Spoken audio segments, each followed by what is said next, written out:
Attention the paddock, attention the paddock. Group 5 cars to the grid. Group 5 cars to the grid.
Attention the paddock, attention the paddock. Group 5 cars to the grid. Group 5 cars to the grid for your qualifying session. This will be the last qualifying session before we get our racing underway today. Group 5 cars to the grid.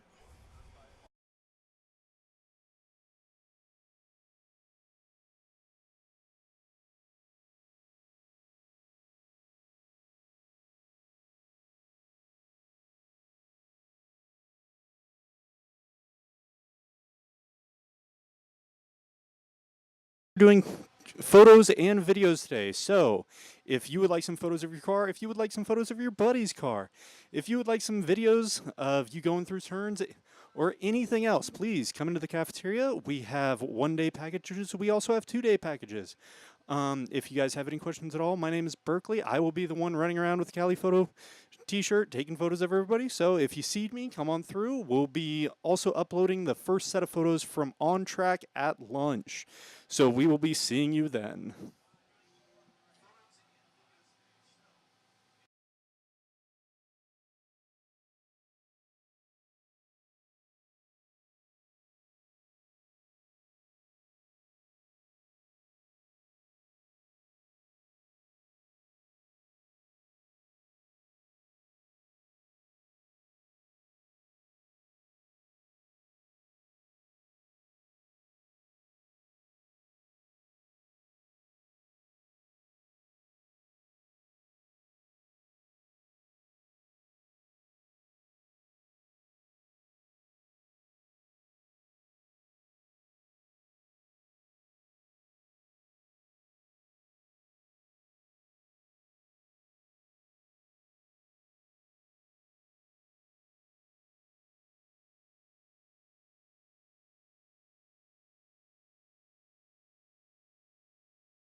Attention in the paddock, attention in the paddock. Group 6, our pre-war cars.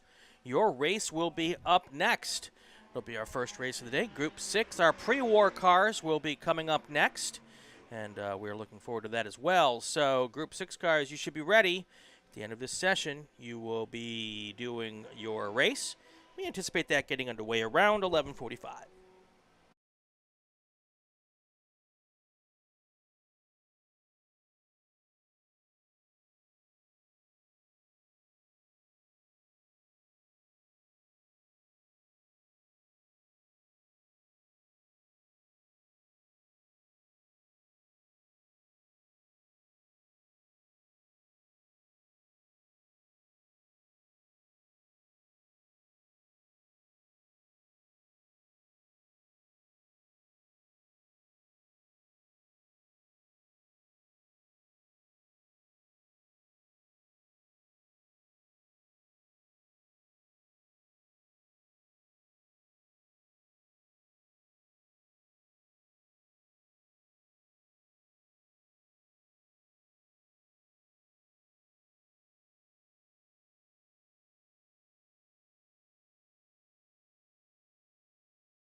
Attention the paddock. Attention the paddock. Would Val Asensio and Mark Sasko. Val Asensio and Mark Sasko, please report to race control. Again, attention in the paddock. Attention the paddock. Val Asensio and Mark Sasko, please report to race control. Group 6 cars should be getting ready for their race. Your race will be starting shortly. Group 6 cars, please be ready for your race. It will be starting shortly.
Attention the paddock. 5 minutes remaining in this qualifying session. Group 6 cars. They will be racing next before lunch. So if you're listening to our stream, we'll have racing beginning here very soon for our first race of the day. This is our pre-war cars. Some very cool machinery out there. We'll talk about those during that session. And then we'll take a break for lunch. We'll keep the stream going during lunch, but we'll be back around 1:10 for the rest of our races for the day. So hang tight with us. We're going to get racing here in just a moment here. Group 6 cars, please be ready to be with us in just a few minutes as we get our racing action started.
Group 6, we are on a 3-minute board for your session. Group 6.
Welcome, everybody, to Buttonwillow Raceway Park. I'm Brian Belansky, and this is the RacingWire Podcast Network and the Racing Network on YouTube's edition of the British Extravaganza, powered by Lucas Oil Products. This is the Vintage Auto Racing Association's May races here at Buttonwillow.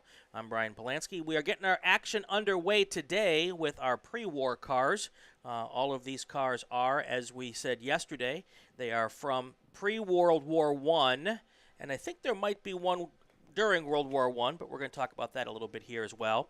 And again, I'm really happy to have back with me today Brian Blaine. He was here yesterday to talk us through about these cars, and we had a great conversation, and we're going to continue that now.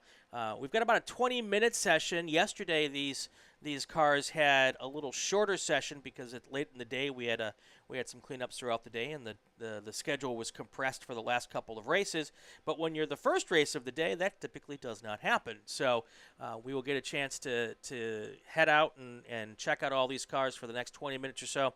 And if you're here at Buttonwillow, I would suggest take some time, put down your wrenches, walk out to the fence, and watch these cars for 10 minutes, because the whole reason we are here racing today, any car, in any racetrack, anywhere in the world, is because these cars started it all for us. These were the first race cars out there, and the history behind them is remarkable. So if you've got 5 minutes, and I know you do, to put down the wrenches, walk to the fence, take your hot dog to the fence, and check these guys out. So, Brian, thank you for being here again. We had a good conversation yesterday. A lot of people walked up to me yesterday and said, that Brian guy's good. Didn't say anything about me, but they said you were good. That's awesome. Of course, that you're pretty safe on that one. It could have been either Brian. That's so true. You never know. That's true, but I guarantee you they were talking about you. So we're back today. A couple of fewer cars, or one fewer car. I saw 4 out there. What's the situation with the field today? Yeah, it's sad. The pre-war fields are getting leaner and leaner every year, and this year we only started with 6 cars. That was all the entries that we had. When this was first started 20-some years ago at VARA, this was one of the largest pre-war events in the entire western U.S. Great. And we would sometimes have 20, 30 cars, and now it's a struggle to get half a dozen. So why is that? Is it because the cars aren't around anymore, or the people have chosen to stop driving them, or a little bit of everything? Yeah, I think it's a little bit of both. There's not a lot of opportunities like there used to be. Mm-hmm. And then, of course, today's example, to answer your question, start out with 6 cars. One of them broke yesterday. The leather clutch decided to separate from the flywheel. Mm-hmm. And then one of the fellows that was driving yesterday, John Kerr, in the Miller Champ car, the amount of dry oil sweep that was on the track when we went out was so significant that he had a allergic reaction or something. Oh boy. And so he could barely see. His eyes are all swollen and everything, so he's decided to sit it out. And then the Allard, or Allard as they pronounce it overseas, the Allard has also packed up, and I'm not sure what what happened to him. Okay. But we do have 3 cars. We have 1912 Packard, we have the 1910 National, and the 1916 Hudson. Got it. So we talked a lot about the cars yesterday, and I think we'll have some time to do that again. Tell us a little about who's driving these cars today. Today, actually, we have one driver swap, but the 1910, the oldest car, is a National, and it's being driven by Charles Test. And Charles' great-grandfather started the National Car Company in Indianapolis in 1900. Oh, that's pretty cool. And Charles has quite a collection of Nationals that we have. Charles and I are very close friends. Between the two of us, I think we've got about 7 or 8 Nationals that we have restored and that we bring out to the track on a regular basis. And the National Car Company is a really interesting story. Maybe we'll have time to get into it later on.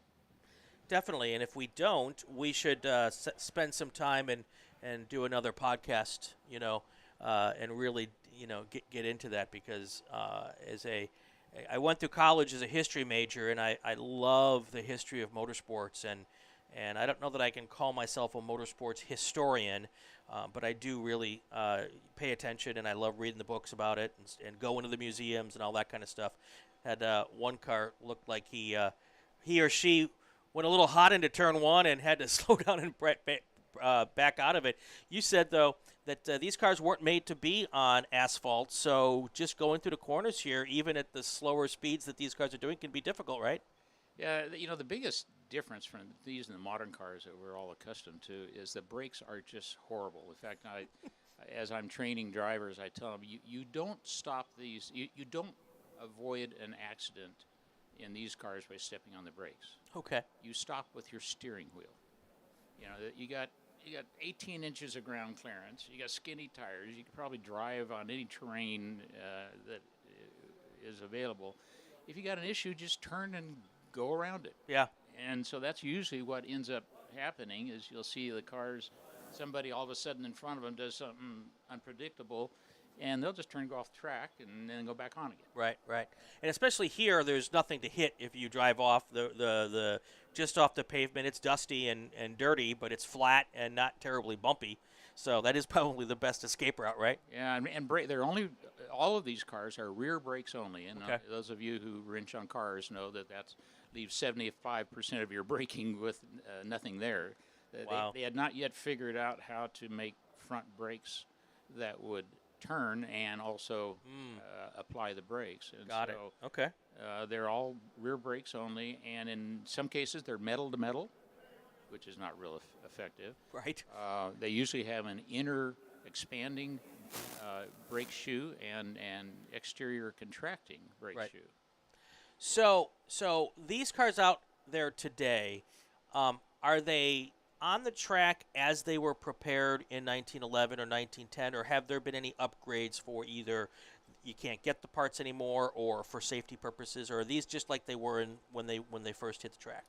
Our group, we have a group, a loose group we call the Ragtime Racers, and our philosophy is that the cars have to be exactly as they were when they raced in the day, and no improvements for safety, performance, anything of that sort. About the only exception to that you will occasionally see is where someone has installed a starter. Okay. So they don't have to hand crank a 450 cubic inch engine. So how fun is that? Surprisingly, if the engine is tuned up correctly, okay, and everyth's primed and ready to go, it's just a easy half a turn pull. Okay. They have what they call our impulse couplers, and they actually spin the shaft a little bit faster so that the magneto will fire at a higher RPM than the engine itself is actually turning. Okay. And then some of the cars have a dual ignition system. They'll have a battery system as well as a magneto system, and you'll switch it to battery, and it has a regular coil and distributor, and the battery system will allow you to crank on the car and start it at low RPMs, and then you switch over the magneto so you don't run the battery down during the race. So magneto, does that mean that these cars have similar systems to what would be like a Cessna, where you have to hit the propeller to start it up. Is it kind of the same idea? Yeah, very similar. Okay. So essentially what you do, you've got the magneto, you're hot, the spark, when it comes around, if you have an air-gas mixture in the cylinder, it's going to fire. So it's no different than propping an airplane. Right. The big difference is there's no charging system in these. Got it. Okay. Okay. And if in many of the cars, like the 12 Packard that's out there right now, and the 10 National, have no charging system, and so the only way that that battery stays charged is to occasionally charge it up, but it's just for starting only. So you've restored a lot of these cars. Yes. Let's put getting the parts aside. How much different is it to keep one of these cars running versus, let's say, a car from the 60s or the 70s? It's a real different. Okay. I still race and prep cars clear up through the 70s. Right. It's just a different world. I mean, the things that wear out and the things that break on these cars are completely different in most cases than the things that wear out and break on more modern cars.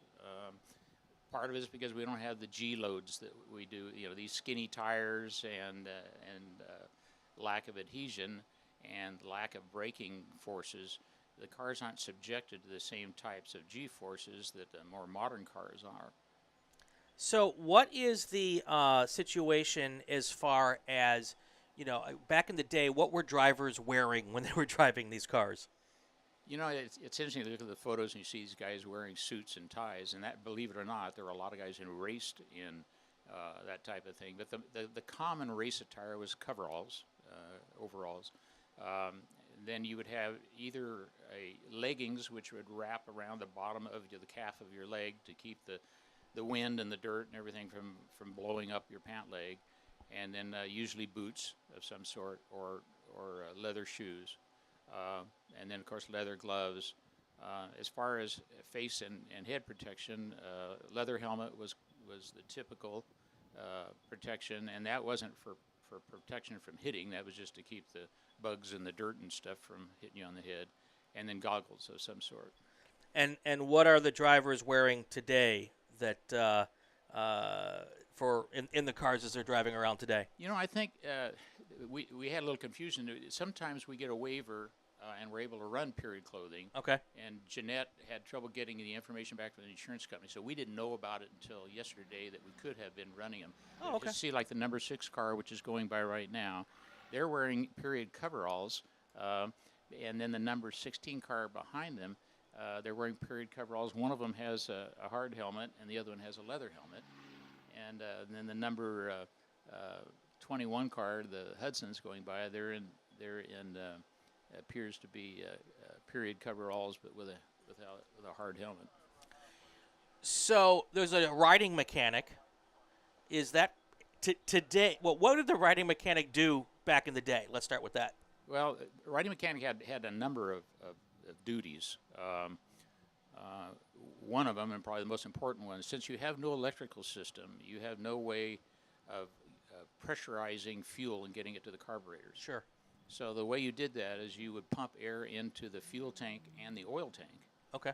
And that air would then pressurize the fuel, push it into the carburetor. In the case of the oil, the mechanic actually had, or we call them mechanicians, but the mechanic would actually have a valve, and he could open and close it and replenish the oil that had burned off and or had spilled out of the engine during the time since the last pit stop. And today the mechanics are just enjoying the ride, or what are they doing? Oh no, the same thing. They're pumping fuel. Okay. We don't normally have to replenish the oil because our sessions are so short. But right. If you think about the first Indy 500, it was a 7.5-hour race. Right. Exactly. And every 30 minutes, these guys are coming in for tires and oil and fuel and all of this. So they're pretty busy. But in addition to that pumping, they truly were mechanics. And Okay. so if the car broke down on track somewhere, it was their responsibility to jump out and adjust the carburetor or the fan belt or whatever it took. And then with no rear view mirrors, they were also your spotter, which you wouldn't think that would be necessary, but it is on the old tracks. You see the photos of the old tracks. Mm-hmm. The amount of oil smoke and dust is so severe that you can barely see in front of you, let alone behind you. Sure. Sure. Now, if I remember correctly, and maybe you don't know the answer to this, I don't think at Indy you can add oil anymore. I think that's against the rules, isn't it? I think you're right. I remember something about that a few years I ago. thought someone was using that. I think it was maybe Mobile One was using that as an advertisement. Like, they used Mobile One because the one thing you can't add on the cars against the rules is motor oil. It was a kitschy way to do an advertisement, but I guess it made sense. It's really kind of cool. So we talked about it yesterday a little bit. We talked about one of the drivers. Who else is out there with us today? So I believe that the Hudson today is being driven by Tyler Gong. Tyler is a mechanic at our restoration shop. Okay. And this is Tyler's first weekend as a driver. He's the one who keeps the cars running and is usually a riding mechanic. So this is his first session. Yesterday he drove the 1911 National until the leather clutch decided to go a separate route. And so today he's getting his feet wet driving the 1916 Hudson. And then the 1912 Packard, number 16, which just went by, that's being driven by Eric Ramos. And Eric raced as a teenager. He actually raced in a series of high school teams that at the time here in the Valley, each high school would build a car and would take them to the racetracks like Mira Mesa and places like that. That program ended a long time ago. And then Eric came to work for me after he graduated as an engineer. And he's been helping me restore cars now for almost 15, 20 years now. That's cool. He has raced quite extensively in VARA, primarily Formula Ford. Okay. And the last few years I've kept him pretty busy driving pre-war cars. There's nothing wrong with that. That's got to be a good way. What do I do for a living? I work on cars from the 1910s and 20s, and I get to go drive them. I mean, that's just like dream come true. Yeah, well, he's driven everything from our Can-Am car to the pre-war cars and everything in between. So he's getting quite an experience that very few people have. Absolutely. So, yesterday we had one car with a transponder. Today we don't have any. So I was trying to look at the times, but I don't know if people can hear on our outside microphone. We don't hear a lot because they're only coming by once every, 3.5 minutes or so? Yeah, I was going to say, lap times here, you could take a nap in between each time they pass by. Oh, goodness gracious. So talk about the first time someone gets in one of these cars and does their session. How big is the grin from ear to ear when they're done? It's really interesting. In most cases, people have no idea what to expect. Yesterday, we took several people out that had never been in cars before, and I enjoy seeing their response. And in almost every case, they just had no idea what to expect. Seeing these cars go by at 60, 70 miles an hour, it looks like they're just barely moving. But when you're sitting in that thing, it has an entirely different sensation. Sure. I mean, would you sit in a lawn chair in the back of a pickup truck and go down 99, at 60, 70 miles an hour? I might be dumb enough to do that. That's about the sensation. Wow. But I have a story I've enjoyed. I raced Can-Am for many years against a fellow by the name of Fred Siska, and Fred was just the toughest guy I think I ever knew. He raced Harleys, dirt tracking when he was a young man, and the last guy in the world you'd want to pick a fight with in a bar. That he was the most aggressive Can-Am driver I had ever run with, and he would tease me all the time. What do you get out of these cars? I don't get it. Why aren't you out there racing a real race car and this kind of thing? I said, why don't you come out with me, Fred? Oh, I don't know. It looked kind of boring to me. I said, well, just come on. And he says, well, can I bring a book or something to read? Or do you have a cup holder? I haven't finished my coffee yet. Can I bring my coffee with? I just shut up and get in. So we go out on the track, and it's noisy. But between the wind noise and the engine noise and all that, you really can't communicate with your riding mechanic. We do all our communications with hand signals. Mm-hmm. Tap the guy on the knee, point to the left. That means the guy's getting ready to pass you on the left. Tap him on the knee and hold up 2 fingers. That means 2 guys are getting ready to pass you on the left. And so that's about the best you can do. Well, about halfway through the session, I noticed that Fred's not giving me signals anymore. And I thought, okay. So we finally come in, we take our helmets off. I look over at Fred, and I said, well, what'd you think? And he looks at me, he says, that is the scariest effing thing I've ever done in my life. And headed straight to the bathroom. That's awesome. That is awesome. So, yeah, I think it was the Team Kiwi folks who jumped in the car with you guys yesterday, right? Yeah, yesterday morning we had them in one of the sessions, and then we also had just a walk-up kind of thing where if somebody was interested, they come sign a waiver and jump in it. So, yeah, we had a number of different people, and they all come back with a grin. And in every single case, it's not at all what they expected. Sure. What else can we tell people? I mean, let's say I'm out there and I've got a pretty good chunk of change in the bank, and I want to go get one of these. Can they be had?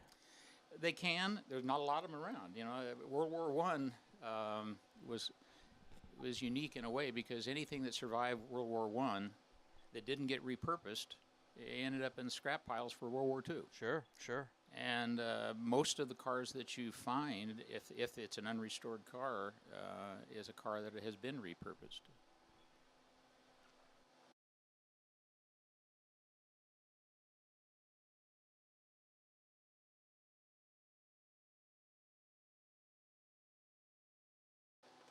Attention the paddock. Track tours are going to get underway right after this session, so if you would like to do the track tour, you should head to the grid now.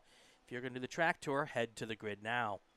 So, it's where can people go to see these cars if they're not here at Buttonwillow?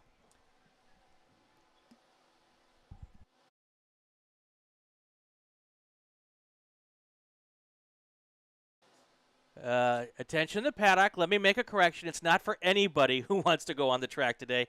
It's just the people who are here for the car show, and they know who they are.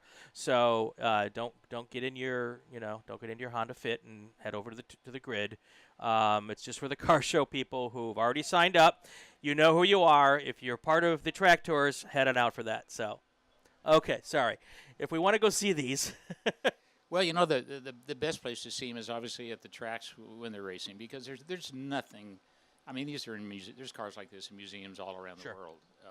But to me, a car that's sitting in a museum, it might as well not be anywhere, right? Because you can't hear it, you can't smell it, you can't see it. And the best place to see them is to come to the tracks. These cars, the pre-World War I cars that have survived and that have been restored, run at tracks like Monterey and Sonoma. We're going to be running at Indy in June. We're going to be running back at Monterey in August, and then we go to Chattanooga and up to the Whinstone Concours in September. So seeing the cars out and driving, you just can't compare it. Yeah. But there are cars in museums, and occasionally some of the museums will take them out and putt around from time to time. But nice. it's hard to find the opportunity to see them. I'm glad you're here, but it would be really cool to have these cars at Indy during the month of May. To go between, sometime in the middle of those dastardly 6-hour practice sessions. Wouldn't that be cool? You know, years ago, I own a 1911 National that raced in the very first Indy 500. And I had been tracking this car for 15 years and finally got my hands on it about 6 months before the 1911 Centennial Race. Right. I'm sorry, the 2011. 2011, right. Centennial Race. And they invited me to bring the car because there aren't but about 2 or 3 of them that have survived from that first race. And so we brought the car in that morning and actually brought it in a week early and did some stuff. But to be there at that track and to be there on race day and to see those stadium, just full of people and the electricity associated with that, and then to be able to take the car out on the track, the same track it was on, 100 years prior was quite a treat. Did any of the IndyCar drivers, the 2011 IndyCar drivers, want to check it out and see it? And what was their reaction? Yeah, actually, quite a few. And over the years, we've become good friends with Al Unser. Mm-hmm. And Al and his wife, Susan would be my riding mechanic from time to time, and Al would drive one of the cars. But for this particular deal, what they did is they assigned a ex-pro driver to each car. And I think, if I recall, I think Al Unser drove one, Bobby drove one, Derek Daly drove my car with me, and on down the line. So it was kind of fun. And over the years, I've had a number of pro drivers, a lot of my heroes that have driven these cars, and it's really interesting to see their response to what it was like, especially those that ran Indy, back in their day, right? And when you start looking at the history of what it took to run Indy, and some of these races back then, these guys were tough gladiators.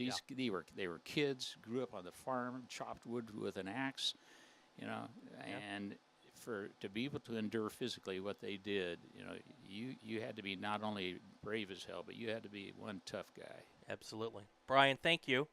The checkered flag is out on the session, and we've completed our pre-war for today.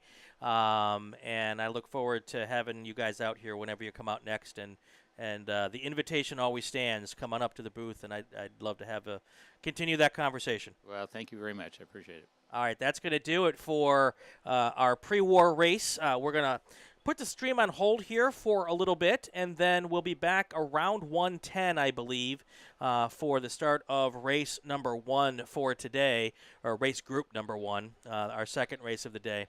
So stand by with us for that. We're going to take a quick break, or about an hour break, and then we will be back after this. You're listening to the RacingWire Podcast Network and the Racing Network on YouTube.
Attention the paddock, attention the paddock. Want to let everybody know that the chapel service today will begin at 12:20 up in the classroom here in the control tower. So 12:20, that's coming up here in about 5-6 minutes.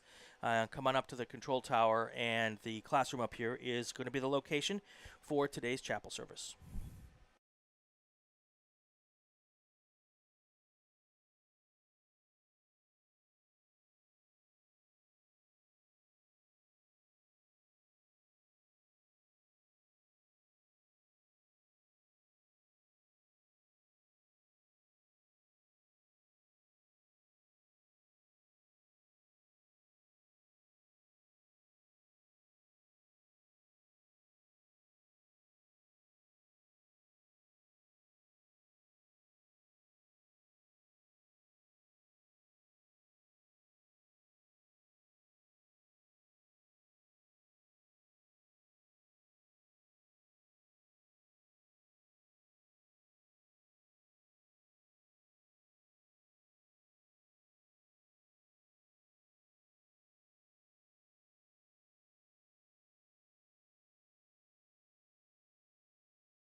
Good afternoon, race fans. Welcome to VARA's British Extravaganza, brought to you by Lucas Oil Products. We're getting ready to start our afternoon of racing coverage here on Sunday. And to start our coverage off today, we are going to start with our invocation. And for that, we have Doug Jacks.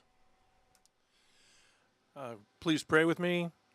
Dear Heavenly Father, we come before you humbly. Lord, we thank you for weather that isn't as bad as it could have been. Lord, we thank you for the breeze that you continue to provide. We thank you for all the shade that you provide. Lord, we ask that you would keep us all safe.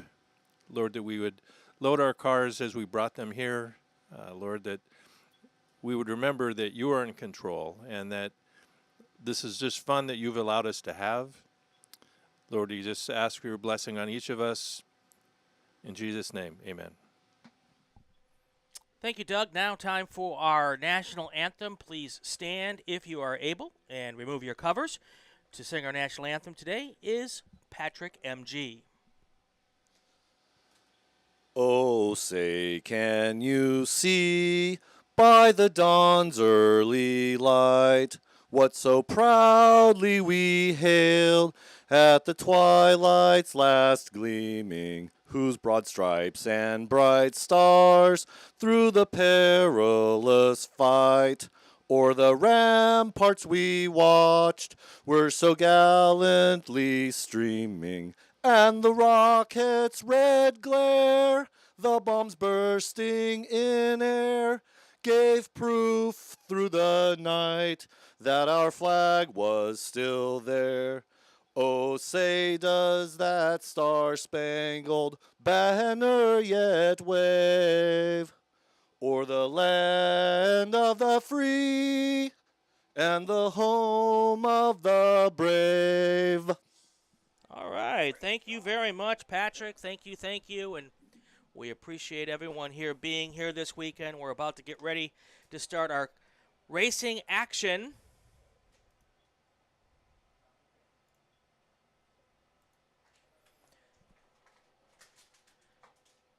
Again, we're here for the British Extravaganza, brought to you by Lucas Oil Products. This is the Vintage Auto Racing Association's races from Buttonwillow Raceway Park. Today is Sunday, May 22nd, 2022. I'm Brian Polanski.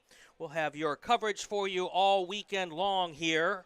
5 races still to come today. Of course, they will be on our live stream. We will get to our starting lineups here in just a minute.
Hello, this is Cali Photo, letting everyone know that all qualifying photos and videos are already up. So if you want to come into the cafeteria and check out the photos for the day, come on in. We will also be adding up race photos towards the end of the day. So if you would like to come and pre-order, that's right, pre-order, get photos of your race. Let us know. We will be in the cafeteria doing sales until 5:30. All right, thank you.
All right, our pace lap has begun. We're getting ready to start our racing coverage here for the last 5 races of the weekend. This is our small bore group.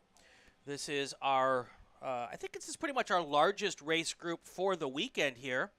And let us get to our starting order right now. Starting in our 11th row, the outside of row 11 is going to be Jonathan Wright. On the inside of row 11, that's going to be Steve Kupperman. Wright is in a Triumph Spitfire, Kupperman in an MG MGA. Row 10 on the outside is Robert Rink. He's in a Caldwell D913 Formula V. And on the inside of row 10 is Richard Maline in a 1963 Triumph Spitfire. Row 9 on the outside, John Curry in a Mazda, not quite sure which one. And 51 is Marissa Vallada in a 1971 Datsun wagon. Interesting story with Marissa Vallada. We're going to tell that story in a little bit here. Row number 8 on the outside is Mark Snellgrove. Mark Snellgrove is going to be driving the 1973 Volvo 142. Next to him is Ken Rodenbush. He is car number 48, and he will be in the 1964 Volvo 1800. Row 7, Tom Grossman in the number 27 car on the inside with the Datsun. And on the outside is Denny Heisted in a 1976 Lancia Scorpion. Now we go to row 6 on the outside is Steve Maline in a 1965 Triumph Spitfire. Next to him, Neil Rupp. He is in car number 5. That is a MK4 Spider. On row 5 on the outside, Dale Shore in the Mini Cooper. That is a 1967 Mini Cooper. Next to him, car number 174 is James Gratson. That is a 1974 Porsche 914. Then we go to row 4 on the outside is Chris Monnier in a 1963 Lotus S7. And on the inside of row 4, Josh Rodenbush, car number 168. That is a 1966 Volvo 1800S. Now to row 3, Kevin Ayers, car number 68 on the outside in the 63 Elva Courier. And then on the inside is Steve Feig in a 1968 PBS MK3, and that is car number 21. Row number 2 on the outside, Clark Kniesel, the Austin Healey in the 1965 Austin Healey 100. That is an GTL car. Next to him, David Brengel is the Dave Brengel in a 64 Alfa Romeo Giulia. That is a car number 64 as well. And in your front row on the outside, Brian O'Shaughnessy. He's in a 1972 MG Midget, car number 717. And then on the inside of row 1 is car number 37Y, Harris Koenig. He is in a Sports Renault. That's your starting order here for Group 1. We will get them coming around here very shortly. And as soon as they do, we'll get this race started. Again, we plan to have 22 cars take the green flag, and hopefully all 22 cars will take the checkered flag as well. That is the goal. We're going to have about 20-minute races today. Again, time's always a little fluid, so we will keep an eye on that and listen for the start stand to give us our instructions, and we will go from there. Welcome to the coverage of today's VARA races. You can catch this coverage on our live stream, which is the link to that is on the VARA Facebook page. You can also just go to the Racing Network on YouTube and get that. You should like that and subscribe as well so you know when all the races are coming, and that's always a good idea as well. So we've got our races. We're going to have them at the end of the day. At the end of each race, we'll go up on the RacingWire Podcast Network, so you can listen to them on your way home. All right, we're waiting for our cars to come onto the main straight and head down to our start stand, and we will get things going here today. 5 races at Buttonwillow. Perfect weather, really, honestly, for May especially, when you consider what the temperatures could be here. But it's a really, really good day for racing. And here we go. The green flag is out. 22 cars heading down towards the first corner.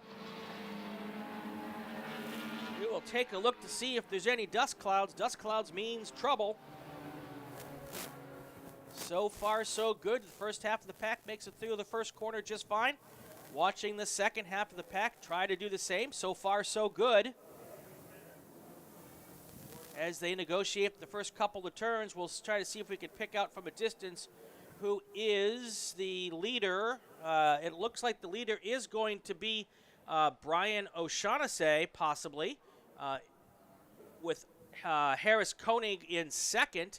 We'll know for certain when they come across the start-finish line here after the completion of the first lap.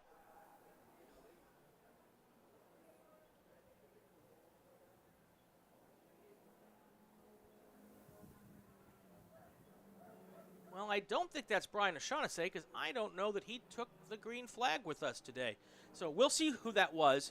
It does look like it's another MG, though, or it could be that Austin Healy, that number 56, Austin Healy of Clark Kniesel. So we'll see what that looks like when they come back around. A couple configurations we can use here at Buttonwillow. The one we're using today is, or one of the ones we're using today, and we're using it for the small bore cars, includes the dogleg of the back stretch. Some call it the bus stop, but it's really too big for a bus stop if you're thinking in Daytona terms. They don't even call it the bus stop there anymore. But nonetheless, it is a very large dogleg bus stop-ish looking thing. A couple of our other race groups are skipping that and just taking the back straight as without the dogleg. Waiting for our leaders to come by here for the first time. We should be getting them NE second now. Here they come. Your leader, as I suspected. Oh, it is Brian O'Shaughnessy. Apparently the timing stripe didn't catch him the first time by. So it is O'Shaughnessy in first, followed by Harris Koenig, then Dave Brengel, followed by Clark Kniesel. Chris Monier is in fifth. Dale Shore comes across sixth. Seventh place is James Gratzen. Let's see here. It is Denny Heisted in 8th, Josh Rodenbush in 9th, Tom Grossman in 10th.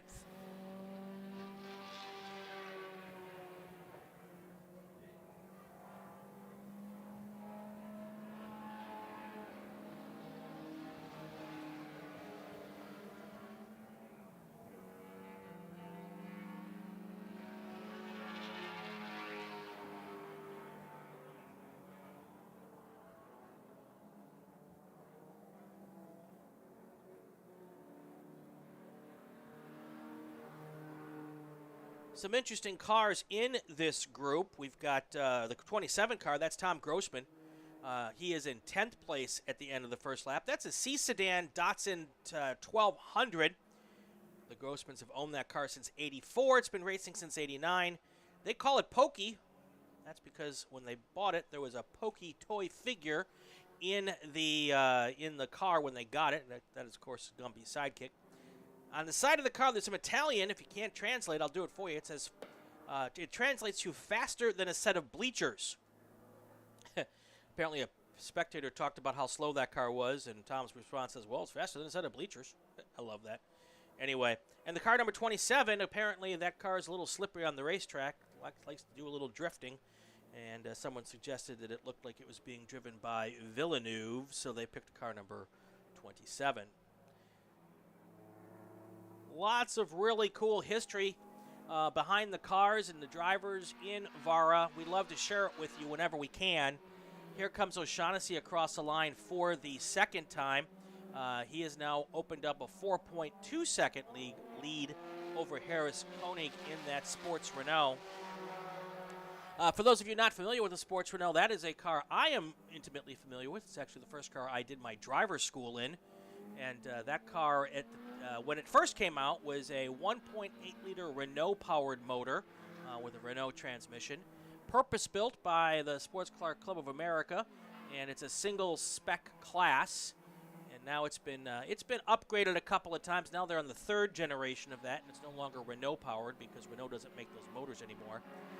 But this one is an old-school Renault motor in there, and really, really cool car. So, and it's one of those cars. It's a lot of fun to drive, very forgiving, and if you take good care of it, it will last a long time between engine builds. Those Renaults, we got a lot of time on those. So that's the 37Y car in second place. The third place car is Clark Caniso. That is a GT Lights car. That is a 1956 Austin Healey 100. Another really pretty race car. Heading down through the field here, we've got another, let's see here. Where is Marissa? Marissa Volata in 15th place. That is car number 51. This, folks, is her first race ever anywhere. And really cool to have her here this weekend. To start her racing career here in VARA. That car, let me get the info on it. It's a Datsun 510, and the race team is a whole lot of Volata Racing. Gotta love that. This is her first race weekend, first ever driving alone in a car. No racing or karting experience. She's 15 years old. Doesn't even have a driver's license yet, people, and she's out here racing a vintage car. That's pretty darn awesome. She's in her sophomore year at high school at Del Oro High School in Loomis, California. Her favorite subjects, math, science, and American Sign Language. Let's see what she's been going to the race. Oh, she's a track brat. Yep, going to the racetrack since she was 2. I know all about that.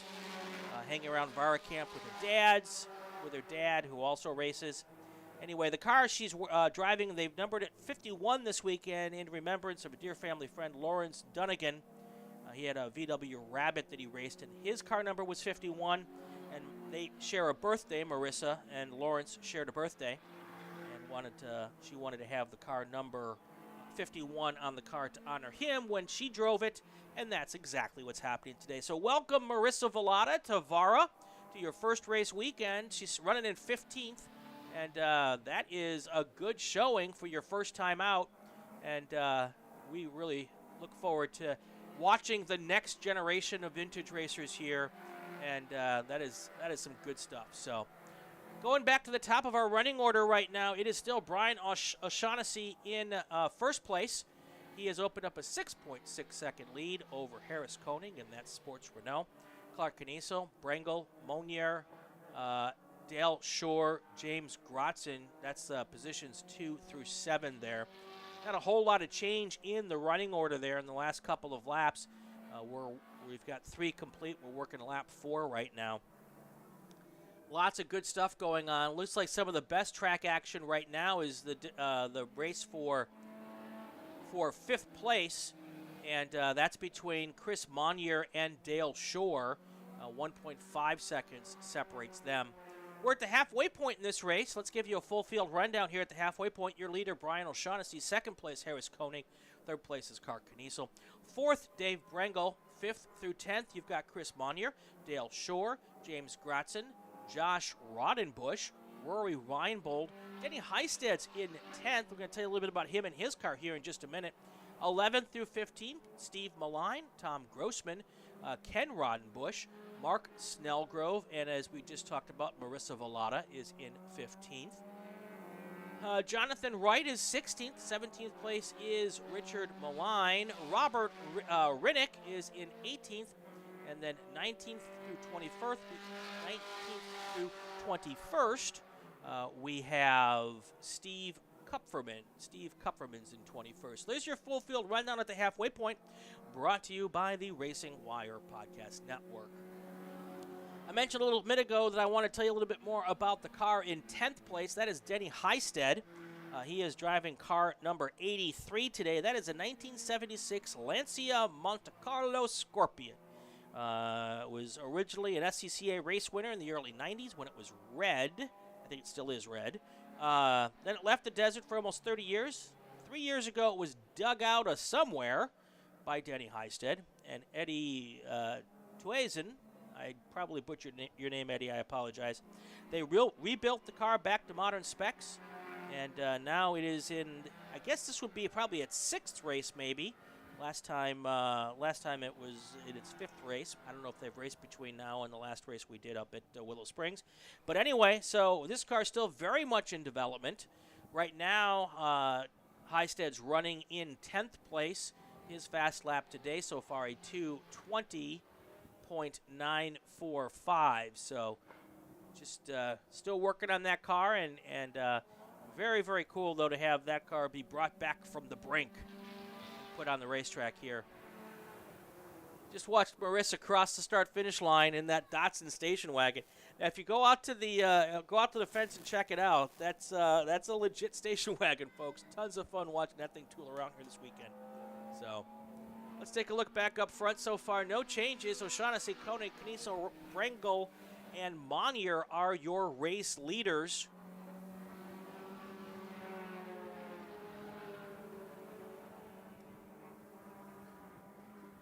Our leaders are now starting to do some lapping of the back of the field. So that's always could be some trepidation if you're not paying attention, or more importantly, if the cars being lapped aren't paying attention. So we'll keep a watchful eye on all of that situation and see what's going on there.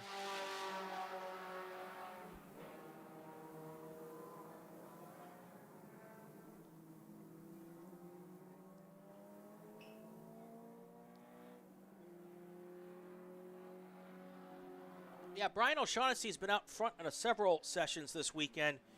He's in another car as well. I know, I believe he's got a Corvette that he's racing in the Big Bore group this weekend, and or at least he was yesterday. No, it wasn't that group. There was another group. Oh, no, here it is. He's in Group 4 with a BMW 2020, and he is on the pole for that race group. So out here with two cars, both cars sorted out, and of course it looks as though he knows what to do with them when he gets behind the wheel. He's now opened up an 8.5 second lead over second place, and then the gap between second and third, 15.76 seconds. And of course, from third to fourth, you've got another 8 seconds back there, and then 14 seconds back to fifth. So most of your top cars here have spread out nicely. The only issues they're going to run into now is as they start to go through lap traffic. And that's something that we get all the time out here racing in vintage cars, because the way the groups are grouped together, you've got groups from all different eras, much different speed differentials and capabilities from one class and one era to another. So it is really a great way for drivers to actually learn how to deal with all of that. A great learning platform for that, and you really get an idea of what you need to do to keep an eye on your mirrors and the flags, so that you don't get yourself in trouble, and of course so you don't get anyone else in trouble as well.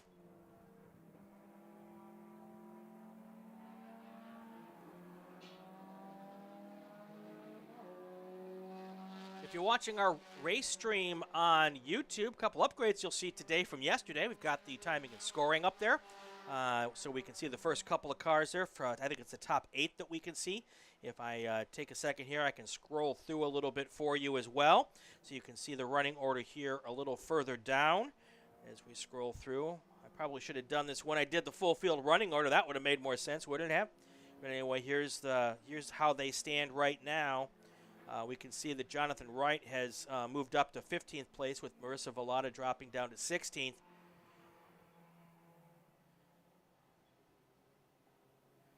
We also have one camera working today, so that's a nice little change as well.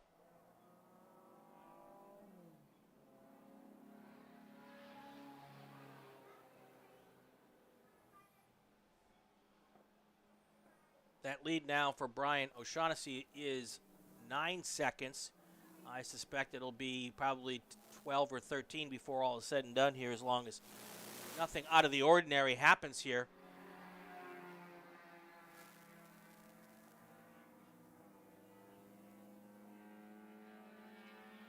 Your top 5 continue to be O'Shaughnessy, Koenig, Kniesel, Brengel, and Monier.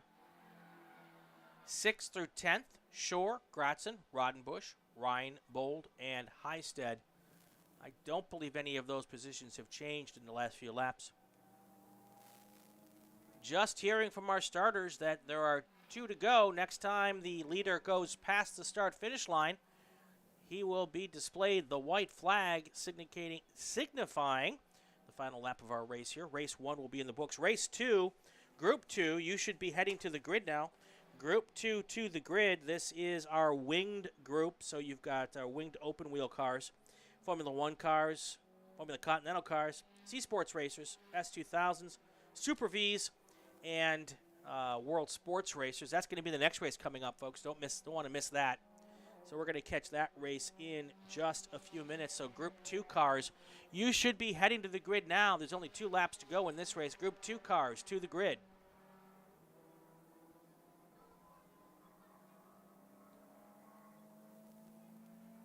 Yeah, Brian O'Shaughnessy now has the 13-second lead. Now we can start to kind of, with a lap and a half left, to kind of just coast around. Not coast around, but doesn't have to push it too hard. Can just take his time, not make any mistakes, not do anything dumb. If he's got to get around a lap car, you know, he can wait for a straight to do it on, not have to try to do anything crazy to get around him going into a corner or coming out of a corner.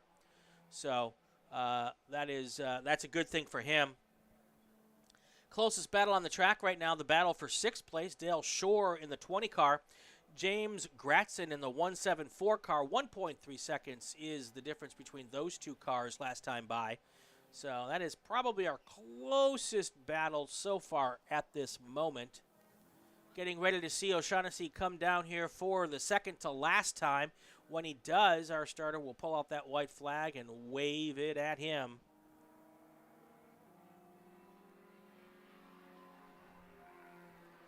Group 2 cars to the grid. Group 2 cars to the grid. This will be our F1, FC, C Sports racers, S2000, World Sports cars, and Formula Super Vs.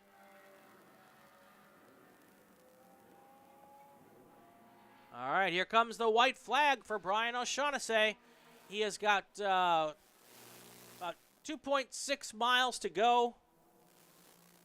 Yep, 2.6. I had to go look at the sheet to make sure.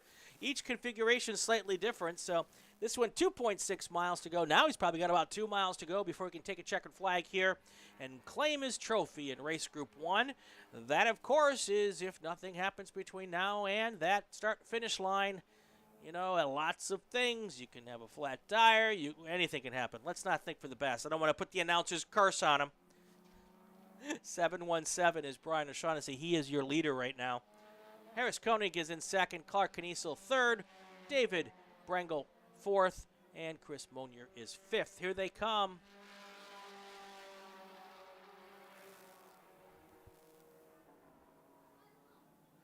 Yep, there is O'Shaughnessy going through the dog leg. He's got one lap car in front of him, but like I said, no real reason to push around that car. You can take your time.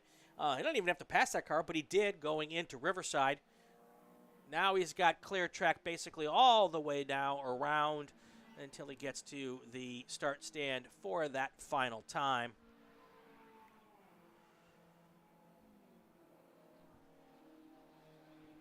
Group 2 cars to the grid. Group 2 cars to the grid. White flag is out. Almost done. Starter is now holding the checkered flag, waiting for your leader to come around the final corner for the final time.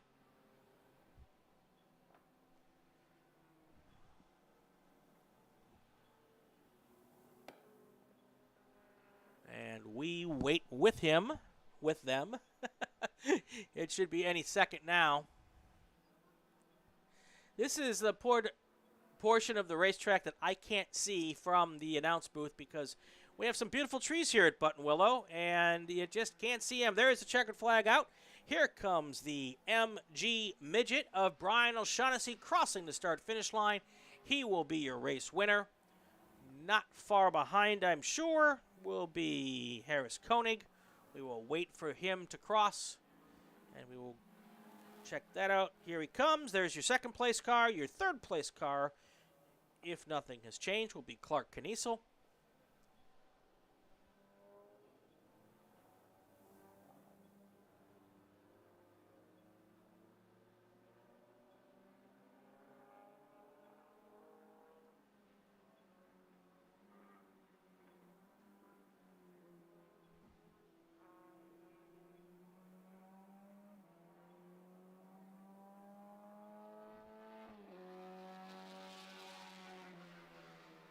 There you go. There's your second place finisher, Clark Kniesel here.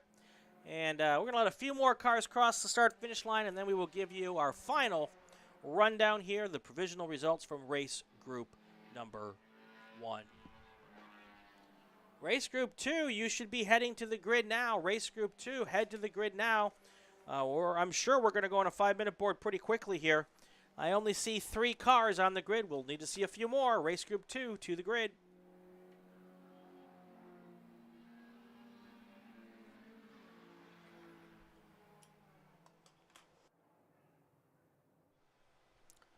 All right, let's get to our full field rundown. Again, these are provisional results. They could change a little bit, but Brian O'Shaughnessy, your race winner. Harris Koenig came in second. Clark Kniesel was third. Dave Brengel, fourth. Your fifth place car was Charles Monier. Dale Shore finished sixth. Seventh place was James Gratson. In eighth, you had John Rottenbush. Ninth was Rory Reinbold. 10th, Steve Maline. 11th through 15th, you've got Denny Heisted, Tom Grossman, Ken Rodenbush, and Jonathan Wainwright and Mark Snellgrove. In her first ever race, before even having a driver's license, Marissa Vallada, she finished 16th. That deserves a pat on the back. Good job, Marissa. 17th place was Richard Maline. 18th place, Robert Rink. 19th, John Curry. Bill Routledge was 11th. Steve Kupferman finished 21st, and I think that was all of our starters, and that was a fantastic job for everybody. Looks like everybody was running up the finish, and that is what we like to have happen. That's going to do it for Race 1 here. We appreciate you listening in. Race 2 will be up in just a minute. You're listening to VARA's British Extravaganza, brought to you by Lucas Oil Products. I am Brian Belansky. This is the RacingWire Podcast Network and the Race Network on YouTube.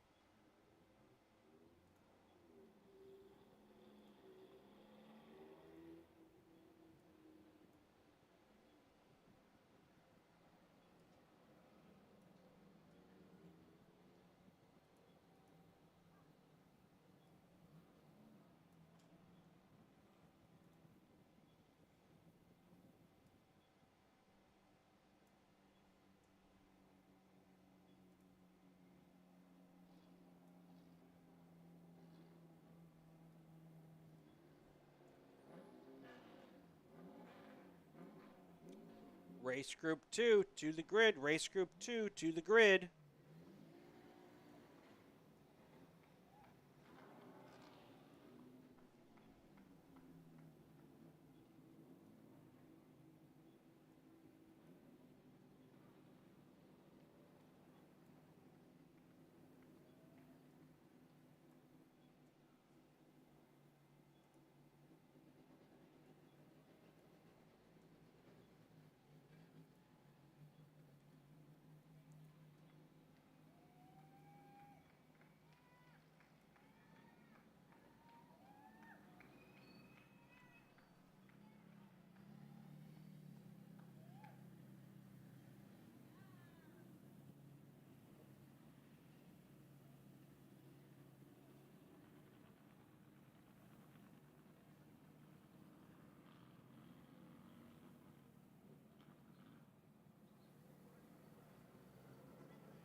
It's time for race number 2 at Buttonwillow Raceway Park. I'm Brian Belansky.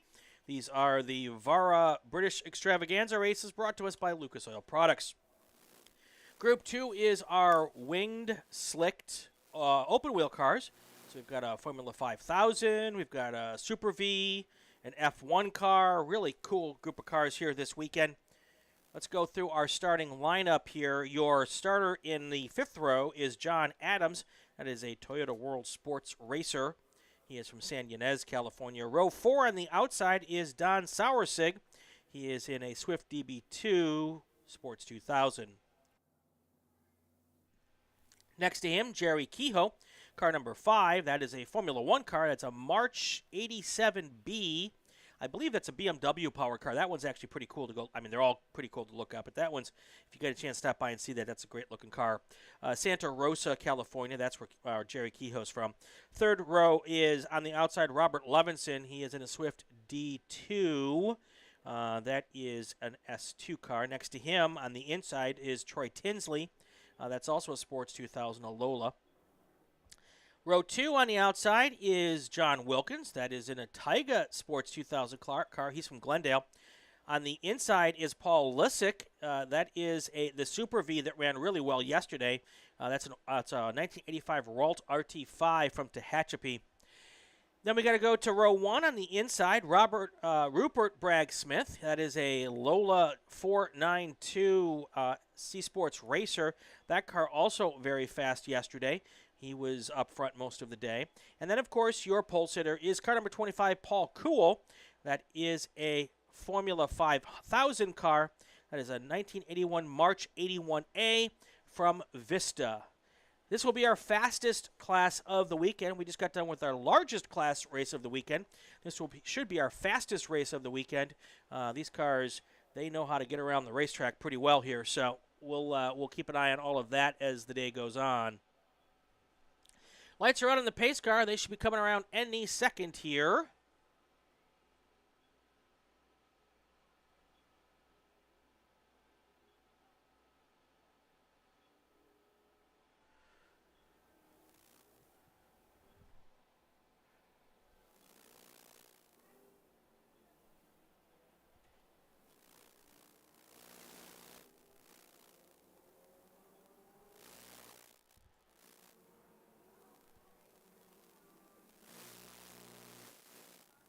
All right, here comes your pace car into the pit lane.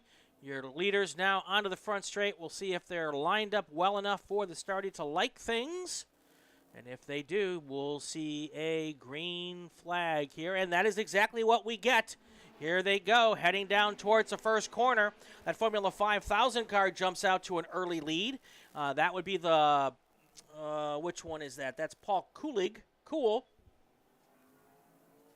That's one of those cars that from a distance I'll be able to see that's got a big, huge wing on the back.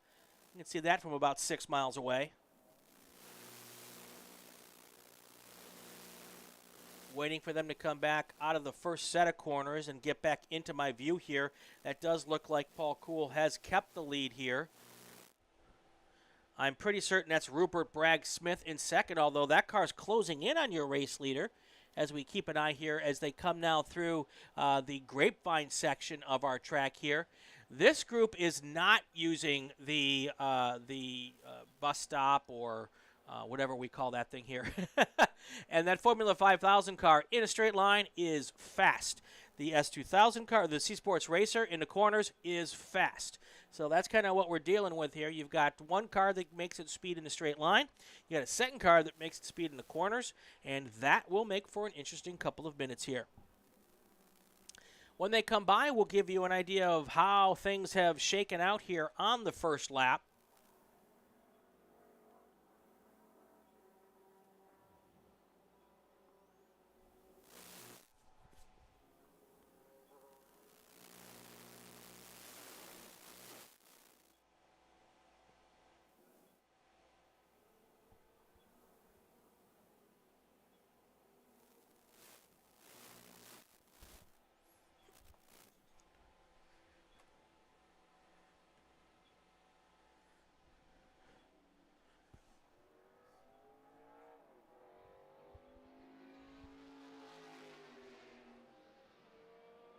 All right, your leader has come across the start-finish line here.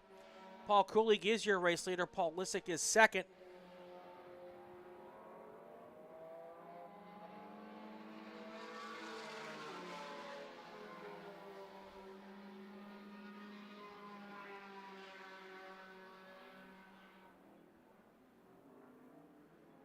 Well, it turns out that the car who was in second place, that is the Rupert Bragg Smith car, somewhere between Riverside and 9, I think in the Zorro's area that we call here, spun, has lost some body work and has dropped back now, has not crossed the start-finish line yet. I don't know if that car is going to go into the pits and call it a day, but there is some debris out there, so we'll see how that gets taken care of.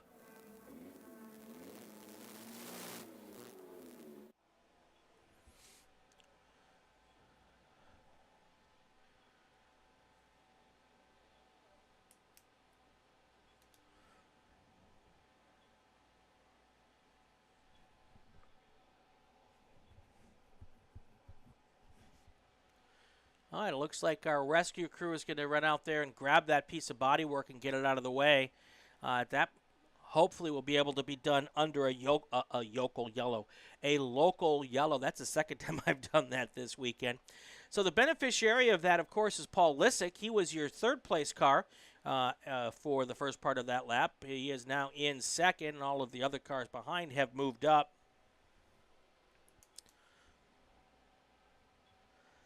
And it does look as though that the 63 car, Rupert Bragg Smith, has gone into the pits and has not come back out yet because it never completed its first race lap. So we'll look to see if he does decide to go back out without that body work. I will tell you that C Sports Racer will drive a lot differently without its body work, and may be smarter to stay in the pits and call it a day there. But we'll see what happens. Paul Kuhl remains your race leader after 2 race laps. Paul Lissick is second. John Wilkins third.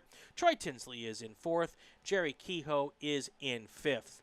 Really, really cool a bit of history here. You've got everything from an old Formula One car to a Super V, Formula 5000 cars. Those used to run at Long Beach in the Grand Prix. I think that was one of the original Long Beach Grand Prix before they went to F1. And then, of course, now they're IndyCar. Formula Super Vs, another bit of history. Those are the classes. At one point in time now, there is the Road to Indy with the Cooper Tires 2000s and the Indy Lights and all that stuff. Before that happened, the Road to Indy was Super V. You would usually go Formula V, maybe Formula Continental, and then you jump into Super V. But all of that went through the SCCA. There was a Pro Super V class, some amazing drivers in that class over the years. Michael Andretti, Al Unser Jr. I know that Brian Herta went through Super Vs at one point in time. So, yeah, some real history in that class as well. You know, of course, we all know about Formula One, that BMW-powered Formula One car from 1987. Another really cool piece of history. So lots of provenance in this class as well, which is also pretty awesome to watch. As they get ready to come across the line for the third time, still Paul Kuhl in that cool car. But I got to tell you, second and third place, they're battling it out here. There's only 0.389 seconds between second and third. That Sports 2000 car, Johnny Wilkins has got that thing hooked up, and he is doing a good job of keeping up with Paul Lissick and in the Super V. These cars are circulating at 151.3 as your race leader. That's the fast lap for him. And I said that this is one of our fastest. This is our fastest lap class of the weekend. Here's a comparison. In our last race group, the slowest car in that group turned a 2:52.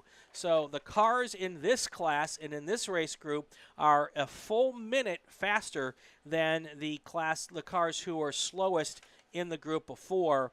And looking at our big bore group, I'm pretty certain that they're going to be 5 or 10 seconds slower in their qualifying times. Oh, no, actually, it's not as far off as I thought. Only about a couple seconds difference between, well, at least the race laps here and the qualifying laps. Well, the qualifying laps for this class were 145. Qualifying laps for our big bore sedans were 152. So, yeah, definitely the fastest cars here this weekend are in this race group. So if you have a chance to step away from the cars and head to the fence, good chance to catch some of these cars.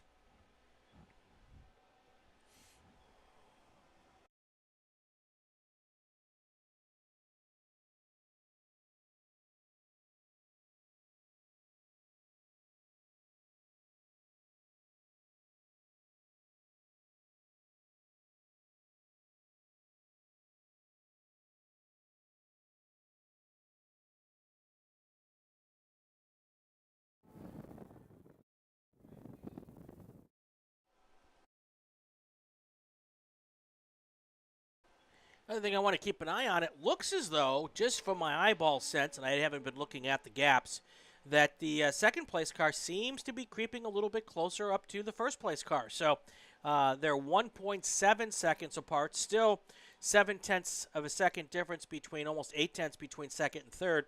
But I will look at the times here at the line and see if Paul Lissick is slowly wheeling in that first place car.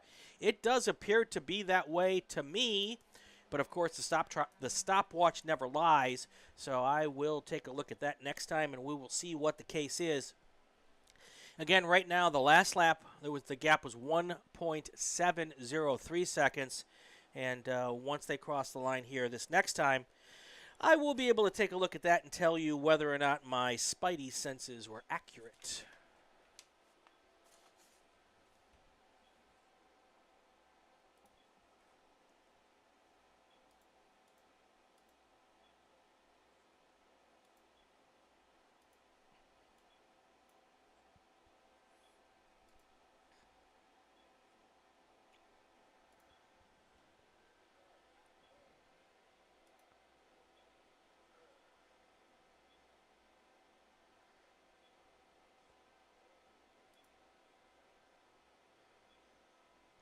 Okay, we are at the halfway point in this second race of the afternoon. And, of course, that means we will give you a full field rundown here at the halfway point.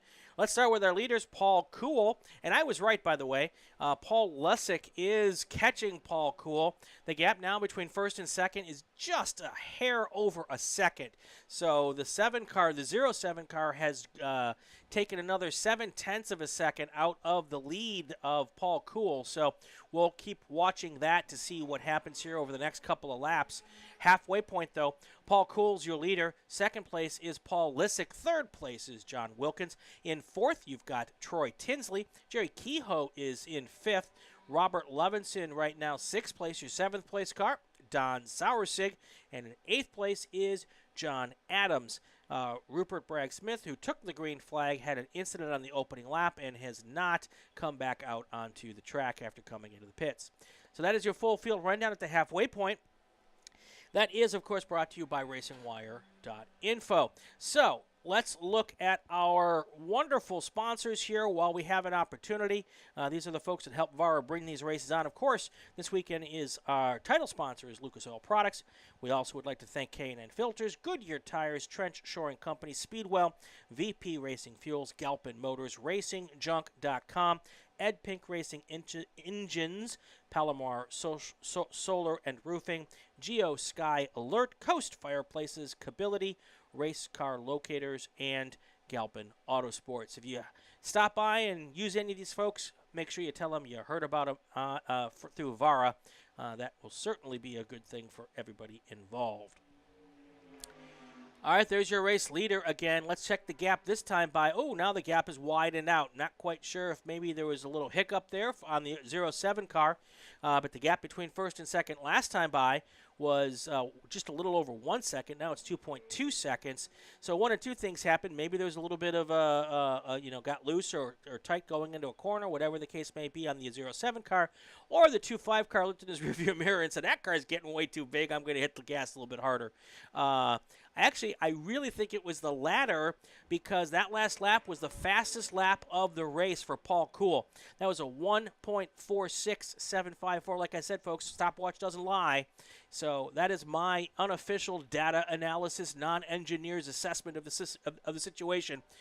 Paul Cool, I think, saw that that car getting really big in his rearview mirror and said, I'm going to see if this little skinny pedal will make it go any faster. So that's what happened there. So the lead now 2.2 seconds, and the lead between second and third also has gapped out. That's now almost 4 seconds. The one battle on the track you do. You also want to keep an eye on the one good battle on the racetrack is between 5th and 6th. It's 0.8 of a second is the difference there. It's between Jerry Kehoe. That would be Jerry Kehoe and Robert Levinson was the gap between that 0.8 second gap is between Jerry Kehoe and Robert Levinson. Also, car number 89 had a little bit of an issue on the backside. John Adams drove off the course with what appeared to be a mechanical problem, but that car has now continued. So.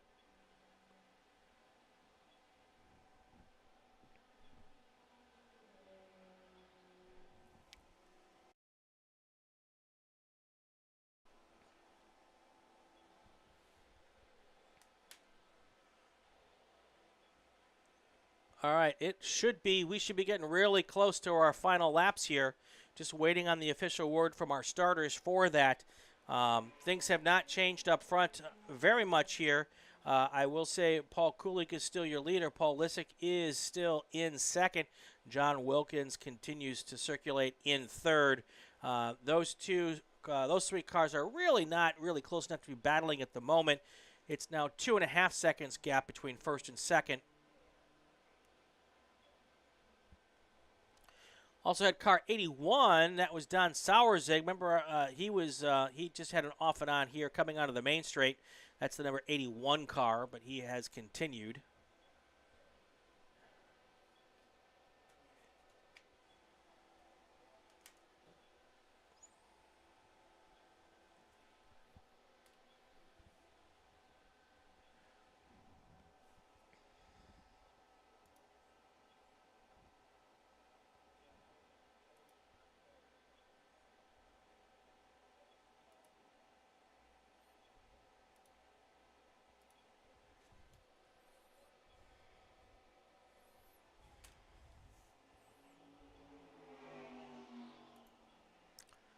All right, looks like the 81 car is having some issues, maybe a bit of a mechanical issue. That car's now gone off and on at turn 3 as well, or dirty tires from the first incident led to that in the second incident.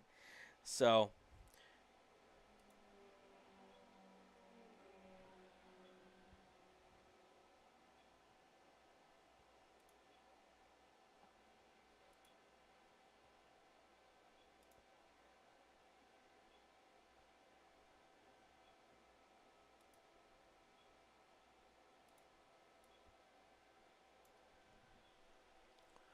all right, we're coming into the closing laps here. The lead between first and second is continuing to get wider.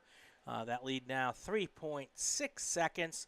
John Wilkins is in third. Let's go through the top 10 or the top 9 or the top 8 because that's all we've got out there. John Wilkins in third. Troy Tinsley in fourth. Jerry Kehoe fifth. Robert Levinson is sixth. Don Sauerzig is in seventh. And it looks as though John Adams may have pulled off the track.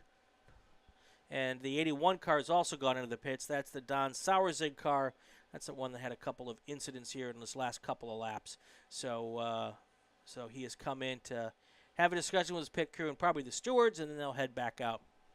Vintage racing is a non-contact sport. It is something that they continue to remind folks. And also it's a sport where if you go off a couple of times, you need to come in and have a chat with the stewards. Just kind of the way the rules work. So, of course, with cars out here, some of which are pretty much irreplaceable, you want to do the best to keep them in one piece and, of course, get all the drivers home in one piece as well. So, and there is the word from our start stand. 2 to go now. Next time by, Paul Cool will have will get the white flag.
All right, this time by Paul Cool.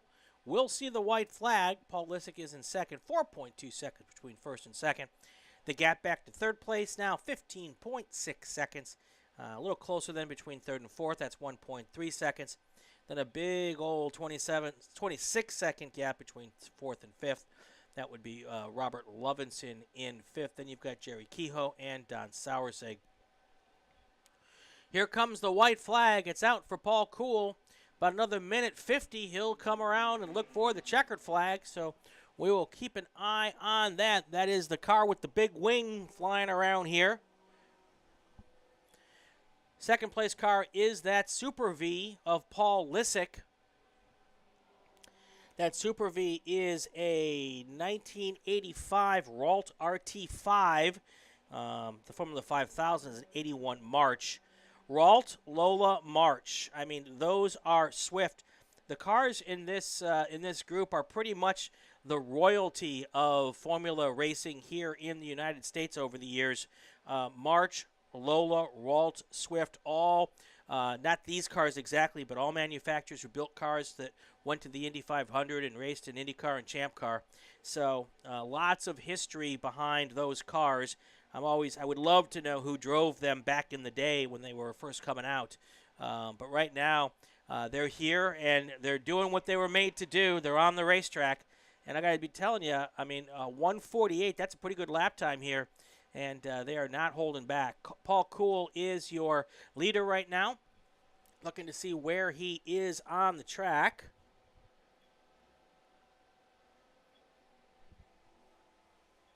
Of course, I think I missed him come by on the backstretch, which makes me think he's heading towards the final sweeper before they come back here towards the start-finish line.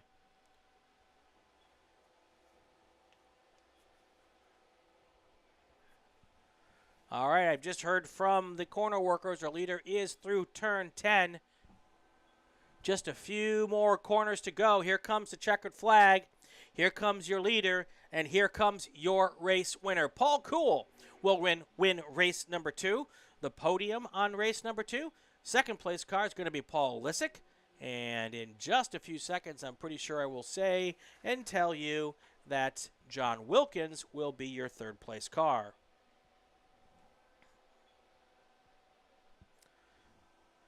Group 3 cars to the grid. Group 3 cars to the grid. We're under a 5-minute warning for Group 3 cars. That's our Formula Ford group. Formula Ford cars to the grid. We're going to take a quick few seconds here to catch our breath, and then I will give you a full field rundown here.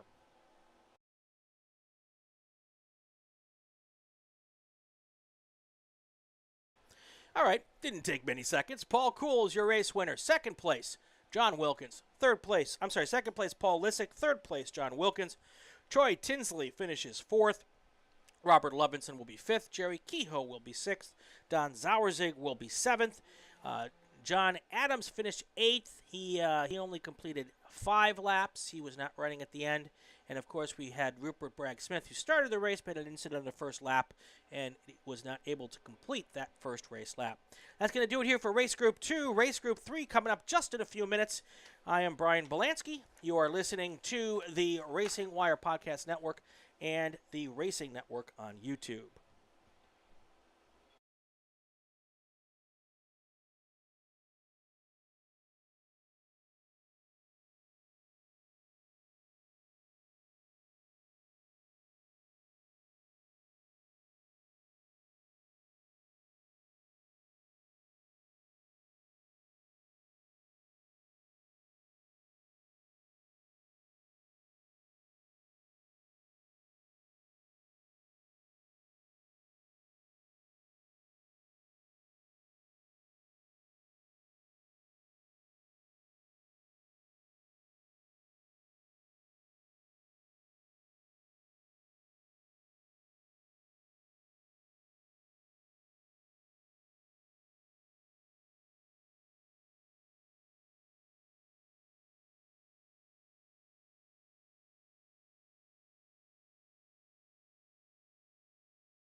Let's get ready to get race 3 underway here. We've gotten our green flag just dropped on race number 2. This, of course, is our Formula Ford group here for the VARA British Extravaganza, brought to you by Lucas Oil Products. Formula Ford group. We'll give you the starting order here real quick as we get through the start of our first race lap here. Starting in the 7th row was John Goodlid. 6th-row starters were Jason Wolpert and Bill Pierce. In your 5th row, you had Christoph Janssen and Dana Larson. Row 4 was Kim Madrid and Efren Oliveras. Row number 3 was Kaim Chong and Zhang and Ethan Kuhl. And then row number 2, you had Bradley Newman and Eric Inkret. And your front row was Todd Gerstenberger and Todd Strong. The Todds put on a great show yesterday. We'll see if they do the same thing here today. Going about 20 minutes here for our races at Buttonwillow Raceway Park. And we are now in race number 3. We've got 5 total this afternoon. I've already got 1 and 2, well, 6 because we had the Prewar race before lunch. But after lunch, 5 races. We've already been through 2. We're working the 3rd race right now. And we got a couple more after that. I'm Brian Belansky. You're listening to the RacingWire Podcast Network and the Racing Network on YouTube. We're happy to bring you all of this coverage today, and of course, if you're listening here at the racetrack, or if you want to let your friends and family at home know, they can catch our stream. We have a live stream this weekend, and you can find that live stream on the VARA Facebook page. That's where the link is. So just let folks know, send them a text, send them a smoke signal, do whatever you got to do. Let them know that there's a stream available if you want to have them listen in and watch a little bit. We got one camera going. And there's also the timing and scoring is there as well today. So nice little thing there for everybody to take a look at. Here's your race leaders the first time by. Unlike yesterday, where it was Todd Gerstenberger who led most of the race, and that could happen yet to see today. Today it's Todd Strong who's on the pointy end of the stick. His first race lap was a 1:54.1, followed by Todd Gerstenberger, who just turned a lap of 1:55. Your third place car after the first lap is Bradley Newman, followed by Eric Inkret, Kaim Chong. I may be messing that up, and if I do, I really apologize.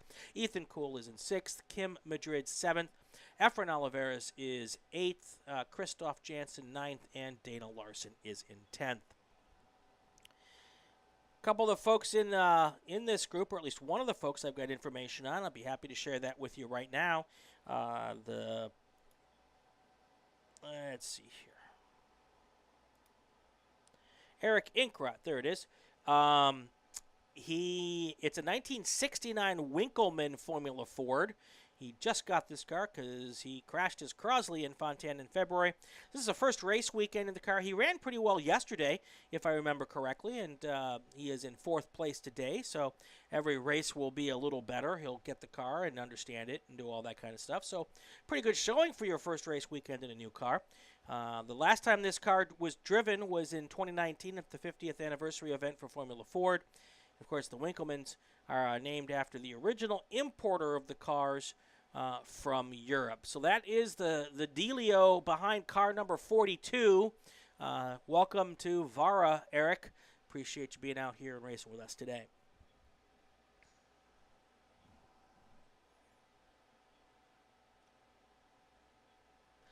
Also want to take an opportunity to thank everybody who came out and bought a raffle ticket for the Autism Speaks raffle that we did yesterday.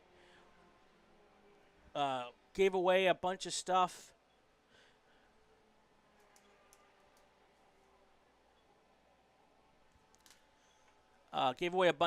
Raised some money for Autism Speaks. So thank you everyone who donated.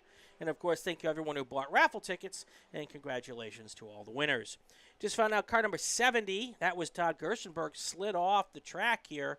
Or at least slightly slid off the track coming out of the final corner. But it didn't look like he lost too much because when he crossed the line, he was still only 1.4 seconds behind Todd Gerstenberger. So he was able to keep enough control of the car to not lose any spots. He was just 1.4 seconds behind Todd Strong. Too many Todds. Got to get my Todds mixed up here. But anyway, his little off and on didn't cause too many problems because he's only a second and a half back here. We got 2 complete, working lap number 3 right now. Again, we're getting about 20 minutes or so per race here today. That's really good for these guys out here. Had a little bit of lots of cleanups yesterday, so so far so good today. Of course, I've now put out the announcer's jinx, and I've messed everything up. I'm sorry, people. You can come get me later. I'm gonna get outside, and it's gonna be all my 4 tires are gonna be on the side of the road. Anyway, so far everybody's been good and clean today, and that's the way we like it here. Trying to keep the racing going and keep the cleanups to a minimum. But good stuff nonetheless. Some really good racing in the first couple races, and so far great racing here too as well. Want to keep an eye on the battle between third and fourth right now. It is that's the Bradley Newman Eric Inkrent battle. Last time past line it was 0.83 seconds. This time it's widened out a little bit to 1.09 seconds. So the 14 car has got a little bit of an advantage there. And Todd Gerstenberger is not wasting any time fighting back. He's now 1.1 seconds back from your leader. And I think this was the class. No, I think it had been a different class. But we had one race yesterday, where the second place car basically stalked the first place car for the whole race, and with 2 to go, made the pass for the lead. The problem is that was 1 lap too soon. The leader was able to get back around and take the lead on the final lap, and of course come across the finish line first. So always a calculation here when the cars are really closely matched. Do you make that move with 2 to go? Do you make that move with 1 to go? Well, in that situation, 1 to go was 1 lap too soon. So I'm sorry, 2 to go was 1 lap too soon. So it's pretty interesting to see how all of those different strategies play out. I love the strategery game when it comes to motorsports. So fun to watch that yesterday. And I actually said, if he goes now, might be too soon. And I was right. Not always right, but in that particular case, I got it. So anyway, Todd Strong is moving forward here and trying to keep in front of Todd Gerstenberger. And right now, the gap was 1.1 seconds last time across the line. Waiting to see what it is next time they come by. They should be coming into our view here any moment. And then when they cross the line, I will tell you. Looks like it's gotten closer, and I'm right. 0.366 seconds is now the gap. And, the 70 car is definitely the faster car on the racetrack. But as I like to say, and I probably haven't said it much since in my first race or 2 here with VARA, catching someone is one thing, passing them, whole different deal. So we'll keep an eye. We'll watch closely. We'll see what happens. We'll bring it to you if it does. Those cars still really nose to tail. Looks like the 70 car is closed in a little bit more. And as they come through Grapevine, it is now 1 car length between the two. This could be the opportunity for Todd Gerstenberger to make that pass. They're going side by side now down the back straight. Gerstenberger's out by a nose. We'll see what happens as they head into Riverside. And Gerstenberger does make that pass and complete it. And he has been the quicker car, so if all is true to form, he'll be able to open up a little bit of a lead here. And now we'll have to wait and see if Todd Strong can just cool his tires, make sure he's got enough left in the tank, not necessarily the fuel tank, but just in the tank of race craftsmanship, to be able to come back and maybe make one more move for the lead here as we get into the second half of this race. But still a lot of racing left. I don't think I've heard the halfway mark yet from the start stand. I'm guessing. And just as I say it, the starters let me know that we are at halfway. Your halfway leaders here. I'm going to wait for them to come around one more time before I give you the full field rundown here at the halfway point. Here they come. Gerstenberger first, Strong second. The gap, 0.3 seconds. So, the question now will be, can Todd Strong stay close enough to be able to be there for another pass here a little bit down the road?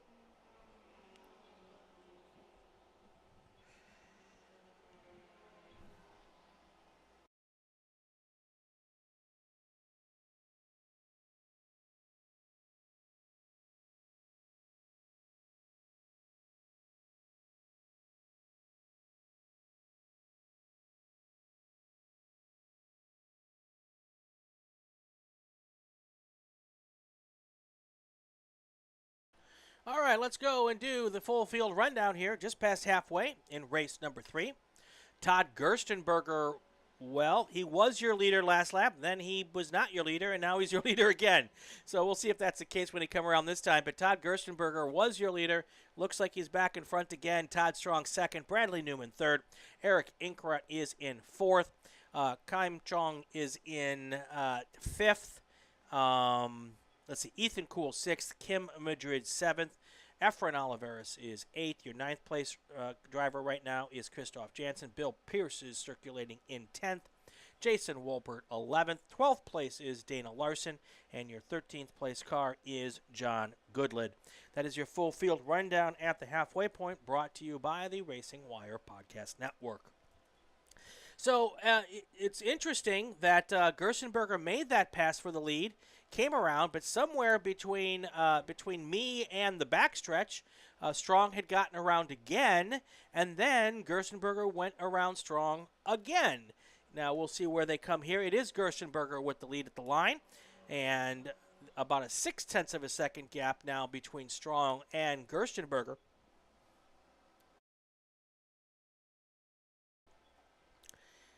Which is the biggest gap between the two of them, with Gerstenberger in the lead since we started this thing, or at least in the last 2 laps.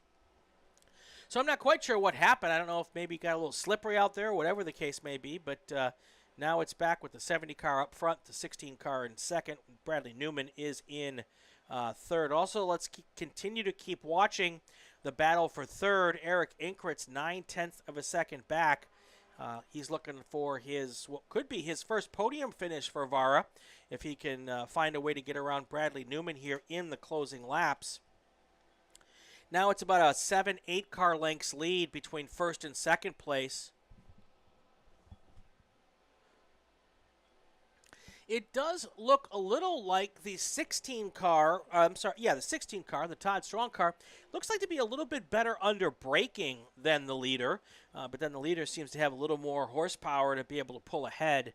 And, that's, and the interesting part is both of those cars are Titans, and they're only a year separates the two. So, the technology in those two cars should be pretty even. That's as close to, even up technology as we're going to have here this weekend, with a 70 Titan for Gerstenberger and a 71 Titan for Todd Strong. So that's an interesting little wrinkle to this storyline.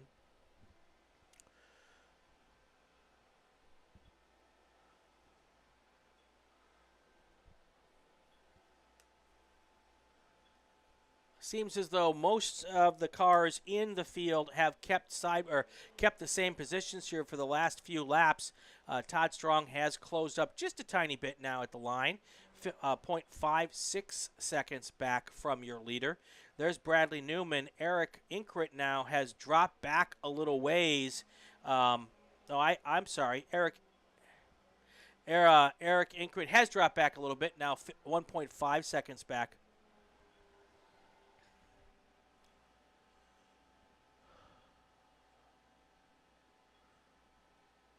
But the 0 car of Kim Chong has now come into the picture to vie for 4th place. He is only 0.7 seconds back from Eric Inkrat. So some pretty good battles here as we come into the closing laps of this race number 3. Group 4 cars to the grid. Group 4 cars to the grid.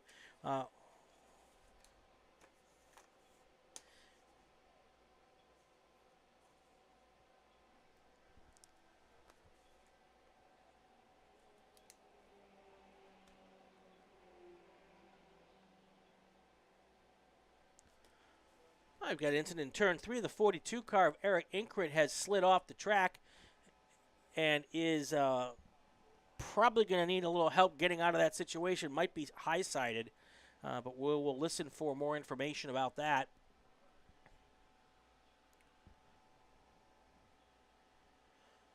We're about 14 minutes into what I think are 18-minute races or 19-minute races. So we will see if we can continue to keep this race under green flag conditions, except for that incident at 3, as we work our way towards the final laps here. Still haven't heard the 2 laps to go yet from the start stand, but when that happens, we'll let you know. Still, Gerstenberger and Strong first and second. 0.7 seconds separates those 2 cars. The gap back to third place is pretty wide, so there's no real issues there. And now with the 42 car sliding off the track there, that's going to be a big gap between third and fourth. Actually, not as big as I thought. It's a 17-second gap back from second to third, but only 1.7 seconds now separates the 14 car and the 0 car. That's third and fourth place here. Our rescue vehicles have arrived at the scene to help the 42 car. Hopefully they can just get them moving again, but we'll see how that works out.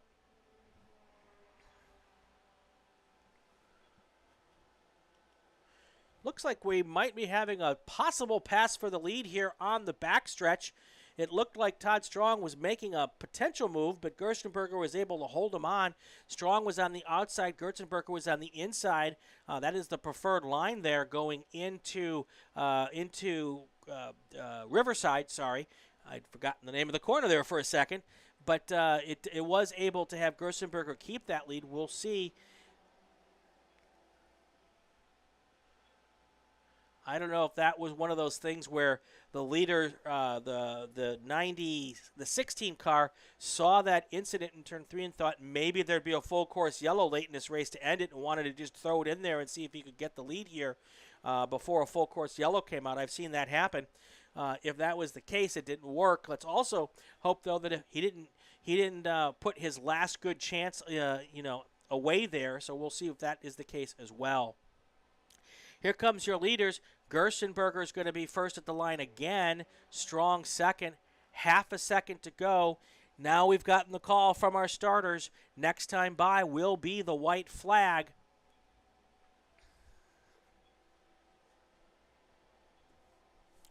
Group 4 cars to the grid. Group 4 cars to the grid.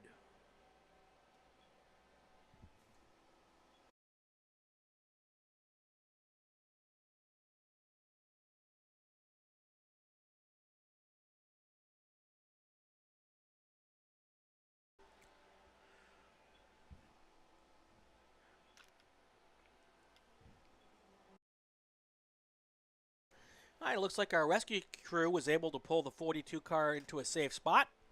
So now we're back to green flag conditions all around the racetrack as we complete our second to last race lap here.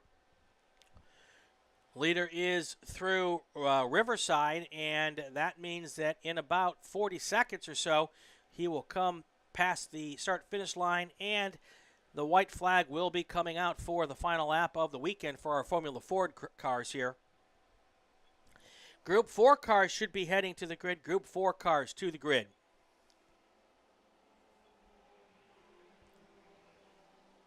Big pack of cars just went by. That was, I believe, the race for 9th, 10th, 11th. 4 cars there, all really pretty close together, having a good time, which is always the fun part of these races, is seeing that you can have as much a time racing in the middle or even the back of the pack, as long as you've got somebody to race with.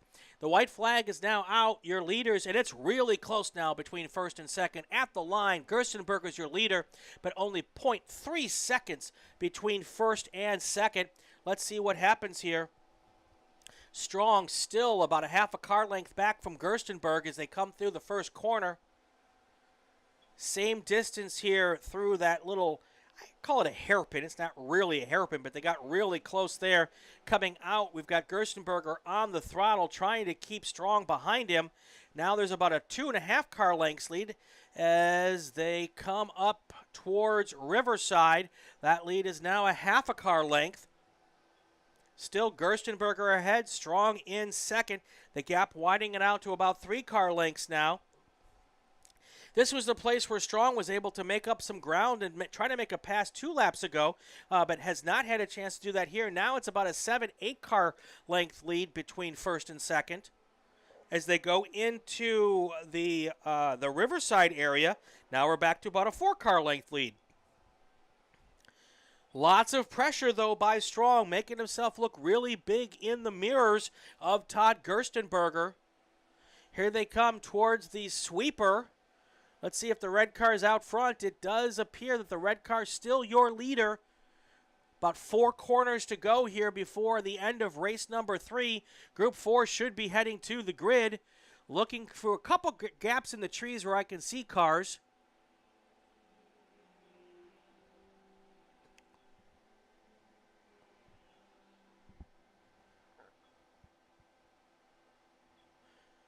The leaders have gone through corner 10, heading now towards the lead. It's about 1 car length between first and second. It's Gerstenberger and Strong. Still Gerstenberger and Strong, and that's how it's going to finish. Todd Gerstenberger is going to be your race winner here. Todd Strong is going to be second place, exactly how it ended yesterday as well.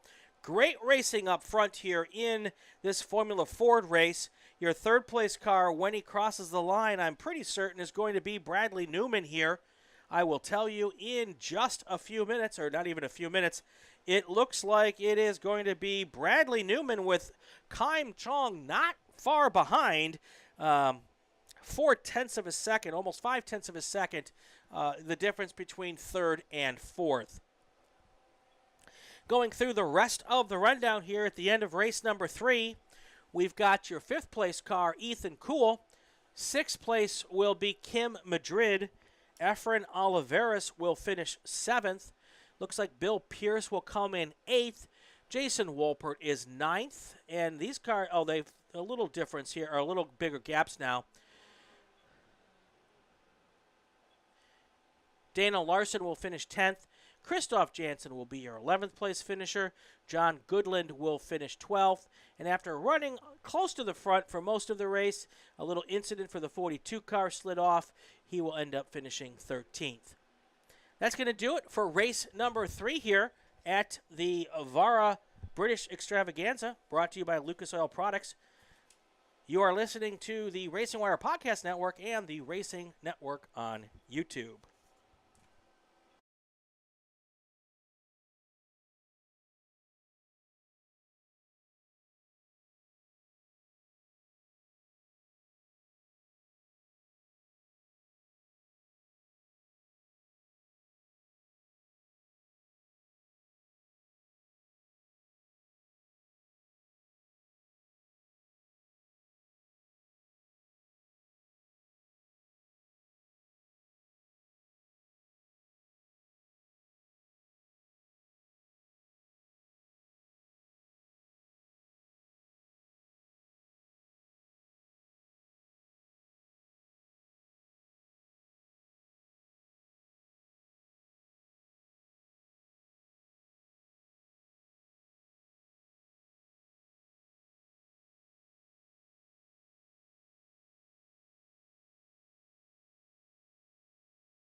Well, let's take this opportunity to tell you about a couple of things. First of all, if you haven't heard, we're live streaming this weekend to YouTube, and the link is on the VARA Facebook page. You can share that with all your family and friends at home, and they can listen into the races this weekend and hopefully for the races in the future. Also, if you'd like to attend the Hill Climb Series powered by Haggerty, the time trial multi-race series on the streets of, or it's actually Willow Springs Raceway Horse Thief Mile. Learn the hard way not to try to say that fast. Next event, June 26th. Find out more or to sign up, or to find out more and to sign up, go to vararacing.com.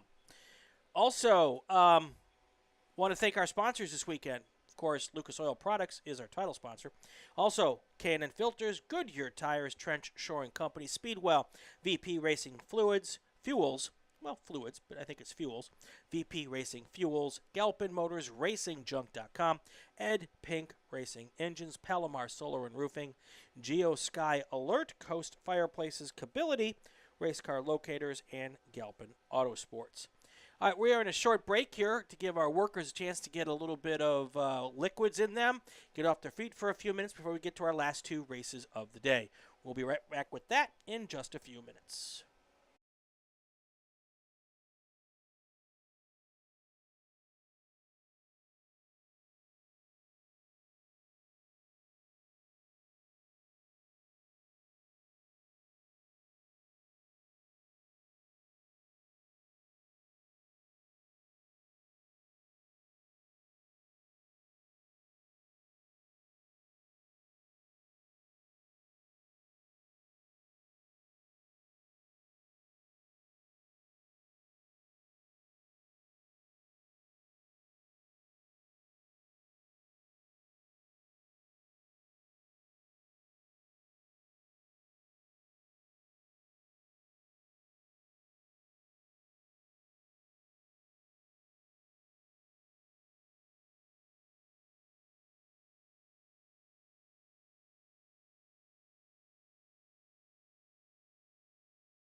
Let's get started with race group number 5 here from Buttonwillow Raceway Park.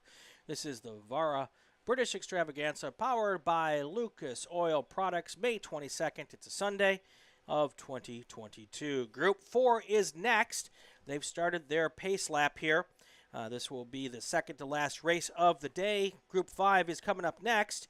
That is the big bore group. So if you're in Group 5 and you want to start heading to the grid, now would be a good time to do so.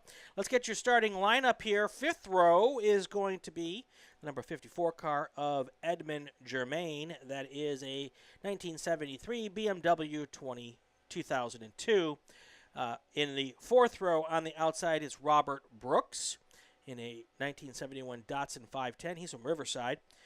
Inside of row 4, Jim McDavid in the 05 car. That is a Datsun 510, and he's from Arcadia. Row 3 on the outside is Steve Vallata from a whole lot of Vallata Racing. The Datsun wagon that was also in an earlier group as well. And he is, and there's that car. And next to him on the inside of row 3, Patrick Emge. He was the person who sang our national anthem today and did a fantastic job. Thank you, Patrick. And he's in a 41 car, and that is a Datsun 510 as well from Hayward, California. Row 2, Ken Blasco in the 02 car. He is in a 1969 BMW 2002 from Cyprus. On the inside of row 3, Zhang O'Shaughnessy in a 1969 BMW 2002 from Somis. Outside of row 2, Steve Bristing, car number 22, in the 1972 Datsun 510 from La Cañada. And your pole sitter, Brian O'Shaughnessy, a name we've heard a lot this weekend. He is in a BMW 2020. That is a car 20. That is not a 2020 BMW. That is a BMW model 2020. O'Shaughnessy hails from Agoura Hills. He is your pole sitter with a pole time of 2:05.594. That is your starting lineup for race group number 4. 2 races left here this weekend. Getting ready to get the second to last one started. Waiting to hear how our folks are doing coming around the back half of the racetrack where I really can't see them. And these 9 cars will head onto the main straight here in just a minute.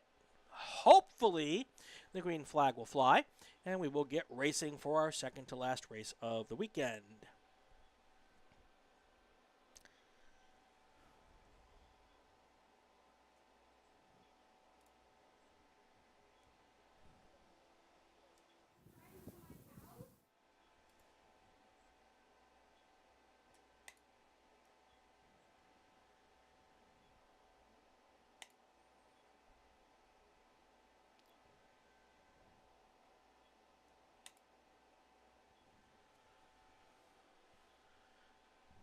I want to take a moment to remind everybody that the races are also up on the RacingWire Podcast Network. All of this weekend's races have already been uploaded, so you can listen to your race on the way home tonight or during the week or whenever you want to.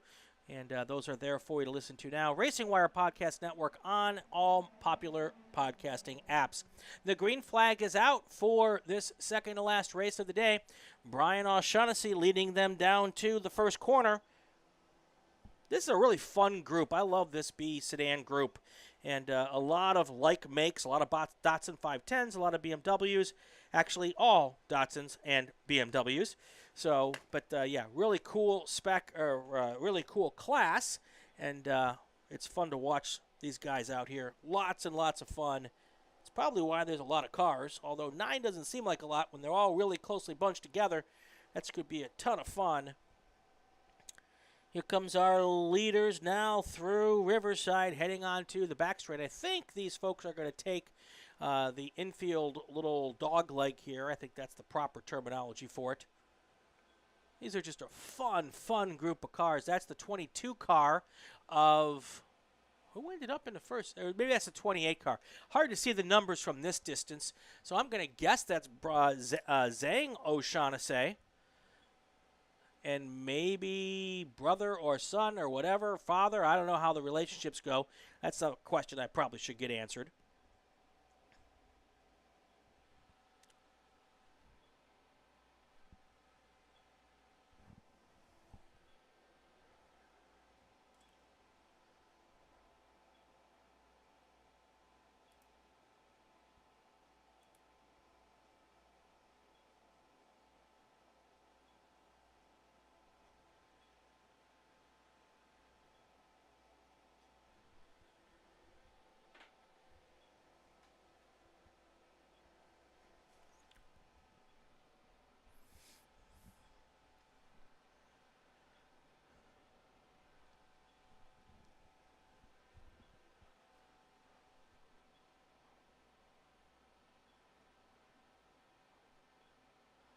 And here comes our leaders for the first time. Your first car, oh, the 22, it was the 22 car in the lead. That's Steve Bristing in the car. Brian O'Shaughnessy comes across second. Zhang O'Shaughnessy is third. Ken Blasco is in fourth. Patrick Emge sixth. Patrick Emge fifth. Steve Volata is in sixth. Robert Brooks is in seventh.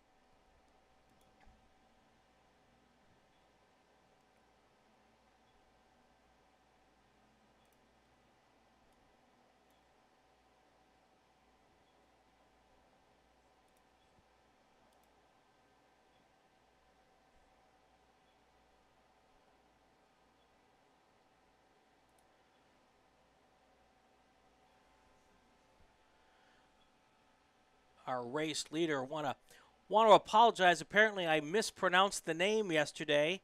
It is Bristing, Stephen Bristing, and I'm guessing that was the wife who sent me the note to make sure I got it right. And I honestly like getting the notes. So if I have If I have said your name wrong, my email address is out there. You know how to get a hold of me or catch me at lunch or whatever the case may be. I always want to be accurate as possible, and sometimes I know I'm not getting it right, but I do the best I can. So thank you for sending me the note, so I make sure I get it right. But anyway, Steve Bristing, he is not only the guy who I mispronounced the name yesterday, he's your race leader right now. He started this race in second place, that's right, and he was able to take the lead going into the first corner and has held onto it so far. We'll see if it's still the case here when they cross the line at the end of the second race lap. So, Brian O'Shaughnessy is your second place car. Here they come across line. It's going to be Bristing again. Brian O'Shaughnessy second, Zhang O'Shaughnessy third, Ken Blasco fourth. Patrick Emge fifth, and Robert Brooks sixth. Speaking of Robert Brooks, I can tell you that that's a 510 Datsun. That car started, or Brooks started autocrossing in 78 in a 510, and he started racing that car in the SCCA in 1980. He won 7 Cal Club Regional Championships in the 510, 240Z, and a Mazda RX-7. He stepped away from racing for a little while, but he came back in 1998 with his son when they started kart racing, and they did that until a couple years ago. And then he bought another 510. Once a 510 driver, always a 510 driver, and started coming to vintage races. So it's cool to have him out here, and he's been updating and building that car for the last 5 seasons. And he also purchased another 510, and both he and his son are vintage racing now. So that's a ton of cool stuff there, and good to have him out there. He's an accountant for the County of Riverside Transportation Department. So probably good at the data numbers. Love that. So that's Robert Brooks. He's the driver of car number 27. Obviously, that's a Datsun 510. He's in 6th place right now. So if you're wondering how I know all of this about Robert Brooks, it's because he sent me an email with the information. If you'd like me to be able to talk more about your car or your driving career or both, my email's out there. I don't want to say it on the broadcast, but I am easily findable. Get in contact with me and send me the details, and I will add them to the book so the next time we come out here I can have great information to share with everybody out there. So thank you for that, Mr. Brooks, and I appreciate that, and it gives something for me to fill in the blanks with when there's not cars going by. Anyway, there goes your leaders again. Bristing, O'Shaughnessy. Brian first, Zhang second, then Blasco, followed by Patrick Emge, Robert Brooks, Steve Vallata, and Jim McDavid. Those are your top 8 cars here. We're done with 3 laps, working lap number 4. Second to last race of the weekend, our Big Bore group is our final race. You all can start making your way to the grid now. The Big Bore cars can start heading to the grid. Group 5 to the grid. That'll be our final race of the weekend here at Buttonwillow. Been a great weekend weather-wise. May can be really, really hot down here, up here, over here, regardless of where you're coming from. It can be really, really hot at Buttonwillow. It's been warm, but it's been dry, and but it's not been horribly warm. I've been here when it's been very, very hot in May. So a good weekend for racing, and it's been a great weekend here with the Vintage Auto Racing Association. Some beautiful cars this weekend. The pre-war cars were fascinating and amazing. And the open wheel Formula 1 and Super Vs and Formula 5000 cars, great to cool out. Great Formula Ford group here this weekend. Everybody having a good time. And then, of course, our sedan group was our largest group. That was our first race of the day. So, and of course, don't forget Big Bore. Those are the second fastest group of the weekend. That's going to wrap us up here in just a few minutes. So that's still ahead while we get ready to finish up, or coming close to the halfway point here for our second our second to last race of the weekend. Comes a point in time on the race weekend on Sundays afternoons where I am getting to the point where I get talked out and I forget what I'm supposed to say next. So sorry about that, but we're having a good time regardless here. Steve Bristing is your race leader. He's in the 22 car. That is a Datsun 510. Then he's got a couple of BMWs right and hot on the heels. Bristing, O'Shaughnessy, and Ken Blasco. It's actually, I believe that'd be 3 BMWs. So a Datsun, 3 BMWs, and then a whole bunch more Datsuns. So that's what the way this thing is playing out here, and we'll see if the German cars can run down that Japanese Datsun here before the end of this race.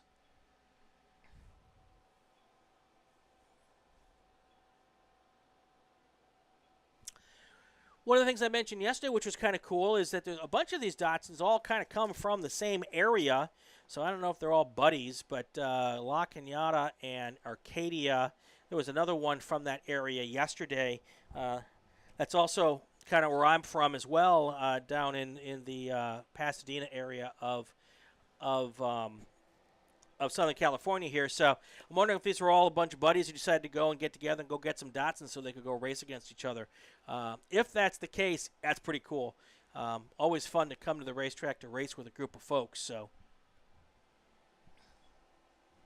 Group 5 cars, you can make your way to the grid for our last race of the weekend. Group 5 cars to the grid.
I think I may have missed the call for the halfway point, so I'm going to make a guess here, and we're going to go through a full field rundown here. Your leader is the 22 car. That is Steve Bristing. Second place is Brian O'Shaughnessy. Third place, Zhang O'Shaughnessy. Fourth place is Ken Blasco. That's a Datsun up front. 3 BMWs. Now back to the Datsuns. Fifth place, Eric MG. And the sixth place car, Robert Brooks. Seventh place is the Datsun Wagon. Yes, a station wagon. Car number 51, seventh place. Then you've got Ed Germain in eighth and Jim McDavid in ninth. There is your full field rundown here. I'm guessing we're just past the halfway point from the RacingWire Podcast Network. Second to last race of the day, Group 5 should be heading to the grid. Group 5 big bore cars, please go to the grid. We're going to get your race started here pretty quickly here as we wrap up our festivities here at Buttonwillow.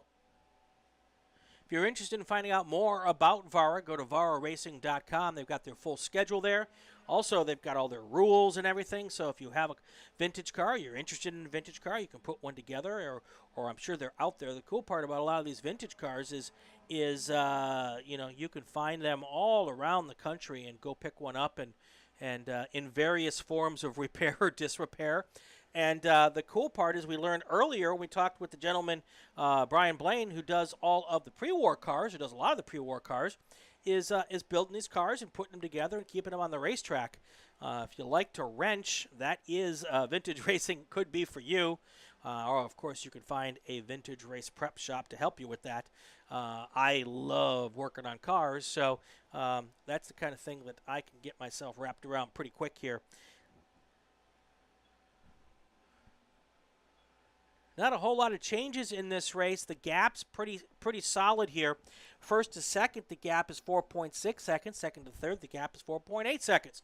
A little bit of a closer battle between third and fourth. That is only 0.8 seconds between third and fourth, so we will keep looking at that one to see if Ken Blasco can close the gap between him and Zhang O'Shaughnessy. We'll see what works out with that. And then the other close battles between fifth and sixth. Close-ish. That's a 1.3 second gap between Patrick MG and Robert Brooks. So those are the two closest battles on the track at the moment. Not a real big thing going on between first, second, and third. Third and fourth could become an issue here. We'll see if Ken Blasco can squeeze himself onto the podium and make a pass here in the final laps as we get close to finishing this one up.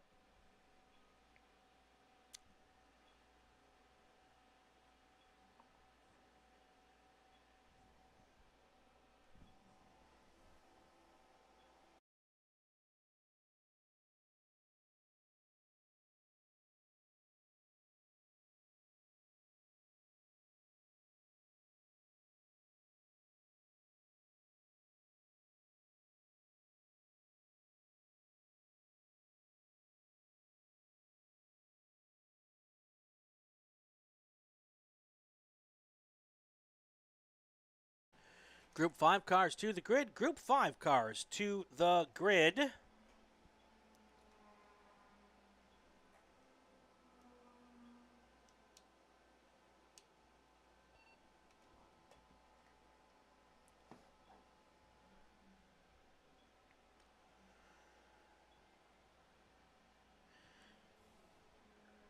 And both the gaps between first and second, third got a little bit wider last lap. They're now 5.6 and 5.7 seconds respectively. And Ken Blasco closed up the gap just a little bit between third and fourth. He is now 0.6 of a second back. Looks like I'm taking a peek at that battle here. I believe that's the white car and the grayish maybe car here going through the dog leg.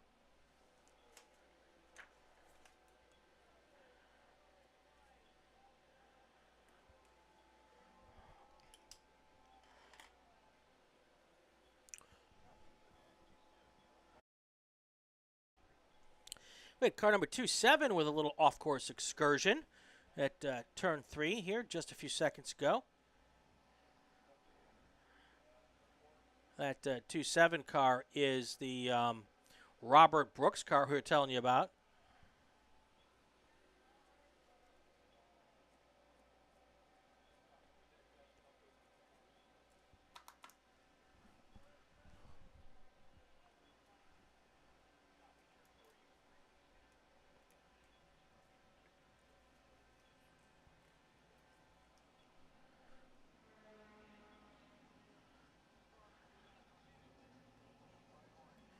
All right, we just got the word from the start stand. Next time by, Steve Bristing will take the white flag. He has got a 6.5 second lead over Brian O'Shaughnessy. So this is one of those situations where all Steve has to do, keep that car on the racetrack, and he should be able to bring home the win here in the second race of the weekend for Group 4 and our second to last race of the weekend for this particular event. So that's a good, nice 6.4 seconds lead. Now you can just kind of make sure you hit your marks, hit your break points, no big problems, and be able to come home and take home the nice big trophy here at the end. Brian O'Shaughnessy is still in second. Zhang O'Shaughnessy still in third. And Ken Blasco is in fourth. Now, about 3 laps ago, the gap between third and fourth was, I think it was 0.7 of a second, or maybe it was 0.8 of a second. Then the last lap, the gap between third and fourth was about 0.6 of a second. Well, now the gap between third and fourth is 0.4 of a second. So little by little, the 02 car is catching the 28 car. Lap and a half to go. There's still a little bit of time to get this thing done. So has Blasco just been sitting there the whole time, biding his time, waiting for the final lap? We will find out shortly here. We'll bring you that as we get ready to go here. That is our closest battle on the racetrack, actually the only close battle on the racetrack here as we get into our final lap. I see the starters got that white flag in hand.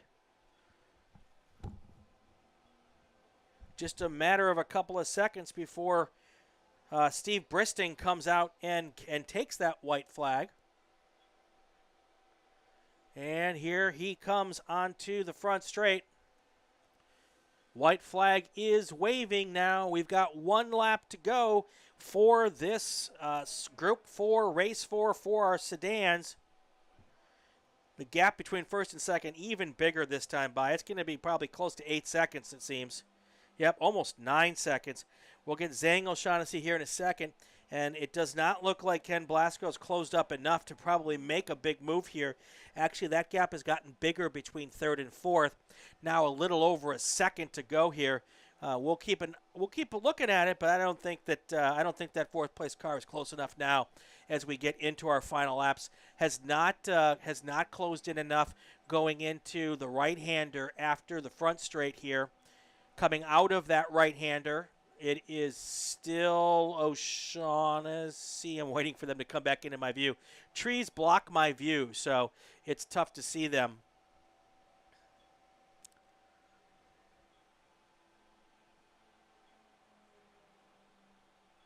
Yep, still the same O'Shaughnessy and then Blasco. A little closer, though, heading into the dog leg. Not quite sure it's close enough, but we'll keep looking at it. Probably a 4 or 5 car length lead. Still that same lead here as they finish off the dog leg for the last time. Heading now towards Riverside. Blasco not really closing that gap enough. All Zhang O'Shaughnessy has to do now is just do what they've been doing the entire race.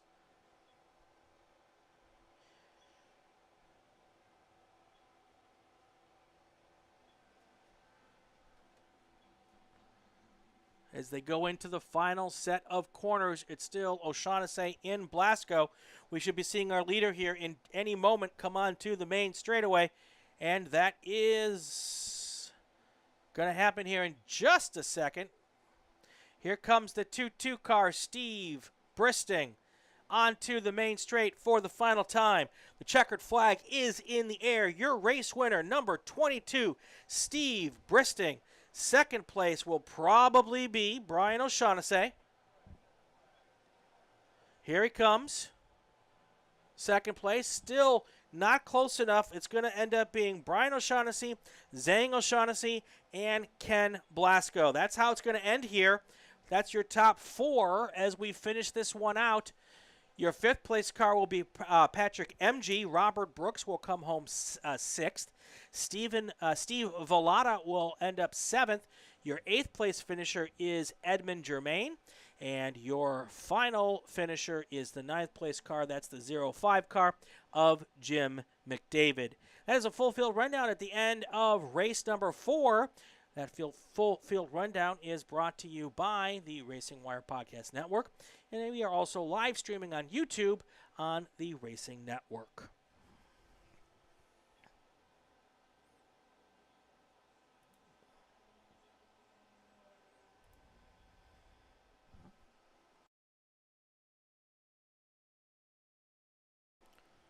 Race 5 cars, Group 5 cars to the grid. Race 5 cars, Group 5 cars to the grid.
green flag has just fallen on our final race of the day.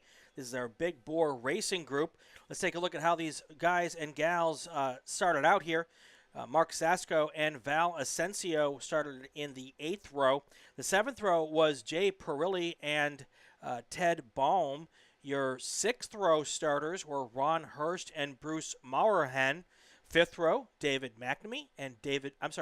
McNamee and David Doyle. Your 4th row starters, Gary Lemke and Judson Schutz. Starting in the 3rd row, Brad Long and John Anderson. 2nd row, Karen Ty and Matthew McFadden. And your front row, Wayne Graham in the 96 car in a Mazda RX-7 from Santa Barbara. And your pole sitter was Ben Valentine. He is in a 1965 Chevy Corvette from Fullerton. He was your pole sitter. So our first race lap is underway here. This is our final race of the day. This, of course, is the Lucas Oil Products British Extravaganza from the Vintage Auto Racing Association. We've had races all weekend. We had a whole set of races yesterday, and then the same group of cars went out today for their races. And this is the final race of the weekend. So we've had a good weekend here at Buttonwillow. Really Chamber of Commerce weather here for May. It can't get any better.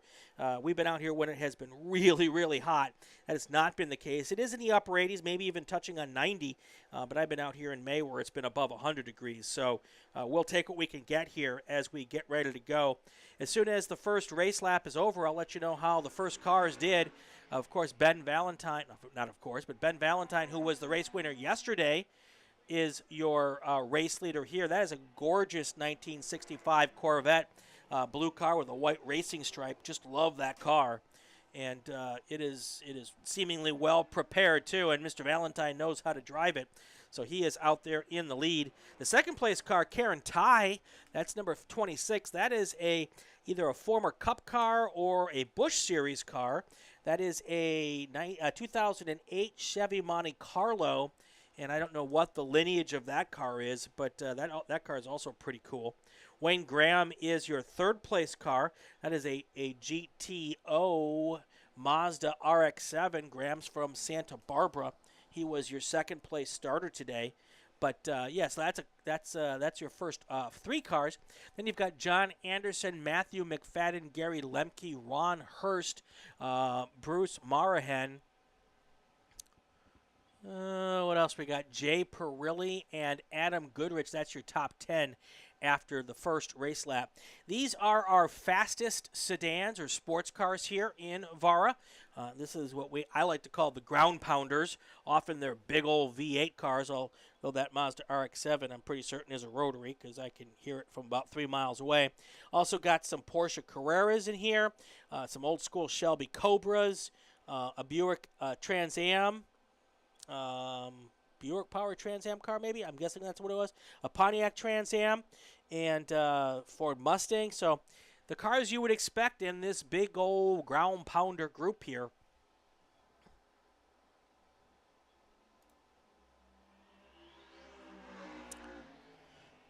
And Ben Valentine crosses the line again in first place, followed by Karen Ty. 5.4 seconds already the gap, with only 2 laps in the books between first and second. Then another 6.2 second gap back to third place. So this class interesting in so much is that there's a whole ton of different classes in this race, and not a lot of like-classed cars, so the gap's not necessarily surprising with the different levels of preparation and the different levels of horsepower between the different cars that we have in this class. But cool to watch these cars do their thing as they come through the weekend.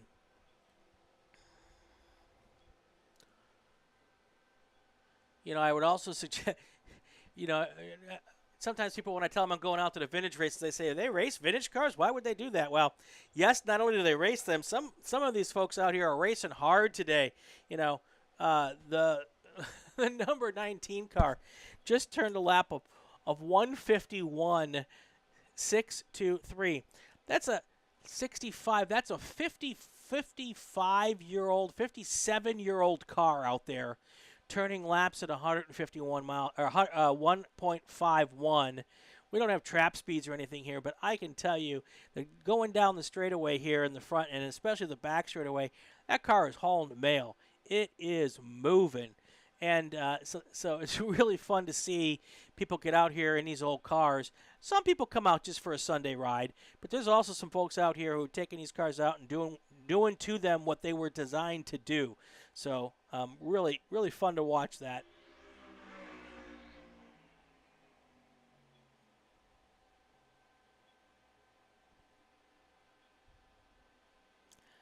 That was Ben Valentine going by again.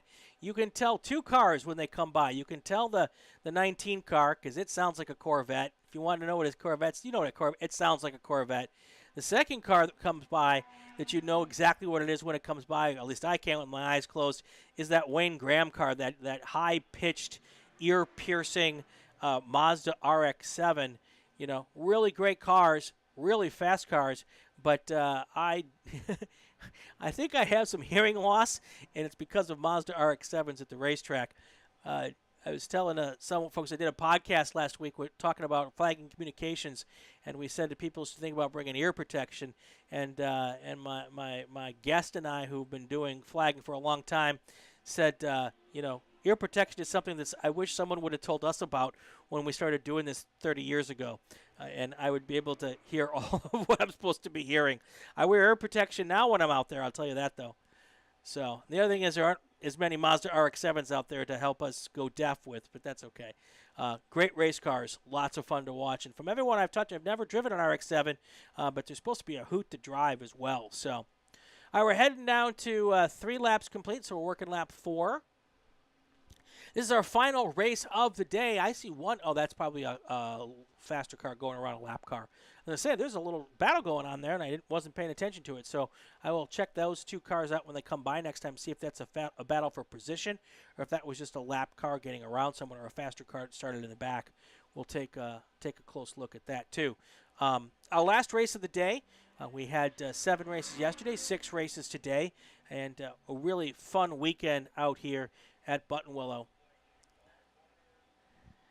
Again, if you want to check out VARA Racing, you can learn about them. VARARacing.com is the place to go.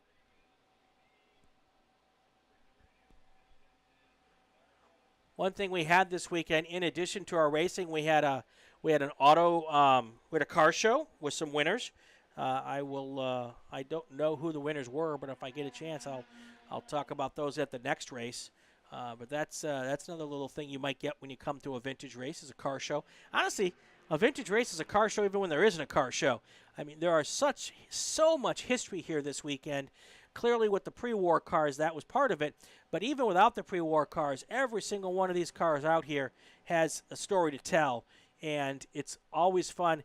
You walk up to every car, talk to the driver, talk to the car owner.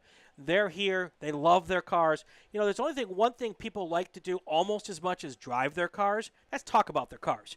So, and that's coming from somebody who loves to talk, as you may imagine. So, walk up to any of the drivers, any of the car owners here this weekend, ask them about their car.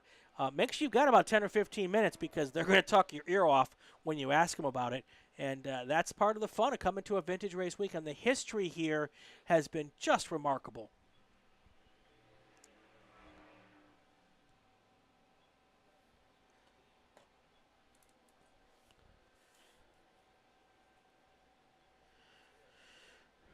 All right, car number 28, the Bruce Marahan car. That is the Datsun 240. Went off on around 2.9. Oh, no, not 2.8, 2.6, fixing that. Oh, that was your second place car. That was Karen Ty, who went off in turn 9. Let's see how far back that car fell. It was in second place last time by the line. We'll see. It was 18 seconds was the gap between second and third. So if Karen was able to get that car going quickly enough, it's possible that she didn't lose any space here. But I guarantee you the gap between first and second, or second and third, will be a lot closer now. Oh, now that definitely there's going to be some positions lost there. That 26 car went way off and is now back on the racetrack. But I'm pretty sure that Wayne Graham's going to be your third place car here. Yep, there's Wayne Graham moving into second. Now let's see if John Anderson was able to make his way past the 2-6 car. We'll know that in just a yep, there goes the 2-6-7 car. And the 18 car is now into fourth place. So Karen Ty has dropped from second to at least fifth.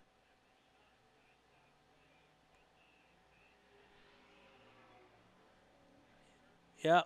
More cars continue to come through. We're at the halfway mark, so let's do a full field rundown here. We'll catch where Karen ended up here as we get through and give you that in just a second. Your leader here at the halfway point, Ben Valentine, his fast lap so far, 151.435. He now has a 40-second lead over second place Wayne Graham in the 96 car. Your third place car is John Anderson. Fourth place, Matthew McFadden. Now let's do 5 through 8 is Judson Schutt, Ron Hurst, and Gary Lemke. I'm stopping at 8 with Karen Ty because last lap Karen was in second place, went off in turn 9, and now Karen is driving in 8th. Your 9th place car is Bruce Maurahan. 10th place, Adam Goodrich, and then Jay Perilli is in 11th. Ted Baum is in 12th. And the other cars on my sheet here did not take the green flag today. So 12 cars in this race. We've just passed the halfway mark. That is your full field rundown brought to you by the RacingWire Podcast Network. It's our final race of the weekend. Big thank you to all the workers out here this weekend who've been keeping us safe and telling the drivers where to go and giving them their flags and talking back here and telling us what's been happening out there. Big thanks to the folks in our grid folks who've been getting everyone lined up, timing and scoring. Of course, they've been timing and scoring. Our starters getting us started and putting out that big, important black and white checkered flag at the end of the race. Tech inspectors are here. All the folks who run the event, our race control folks. We've got our VARA staff who are fantastic and always keep us happy. That's what they love to do, and they do a fantastic job. Also, a big thank you to VARA for the barbecue yesterday. What a great dinner that was last night, and appreciate that for everyone involved. The line going through for dinner last night was not well thought out, but we all got through there fast and got the food, and that was pretty fun. And getting together and talking with some folks. Met some folks from Wisconsin. I grew up in Wisconsin, so I got a chance to catch up with some Midwesterners, and talking about home was a fun time. That's the other thing about coming out to the races. It's about the cars, but it's also about the family. You know, we get together a couple times a year, some of us even more than that. We see the same faces, and the folks we are out here become our friends, and in many cases become family as well. So a good time had by most this weekend. I'm going to say had by all. You know, sometimes cars break, and that's not a good time. But nonetheless, we're out here having a good time. Any time at the racetrack is better than any day at work. That's always what I like to say. Ben Valentine, still your race leader here, coming up on the closing minutes of our race weekend. He has got a huge lead over the 96 car of Wayne Graham. It was 40 seconds a lap or two ago. Let's just see what it is now. Waiting for Wayne Graham to come by here. Wayne Graham was in second. John Anderson was in third. There's a little bit of a fight going on for sixth place right now. Gary Lemke is 9/10 of a second back from Ron Hurst. The sixth place car Lemke is in a Shelby Cobra, and Hurst is driving a 66 Ford Mustang. That's cool because those are generational cars. Those two cars could have been fighting against each other back in 1966 and 67. So always cool to see that happening when cars from the same generation are real close to each other and basically doing exactly what they did 50-plus years ago. Can't get enough of that, I'll tell you. All right, so the gap now between first and second, like I said, it was 40 seconds a lap or two ago. Now it's 54 seconds. John Anderson is 10 seconds back, or 9.5 seconds back in third place.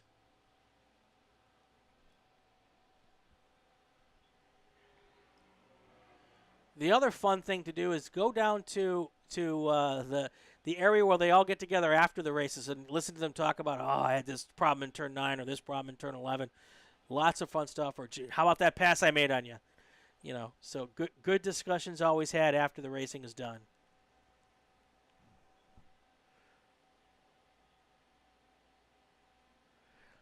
Let's do one more time before we get out of here this weekend. Thank the people who help us do this. this weekend's title sponsor, Lucas Oil Products.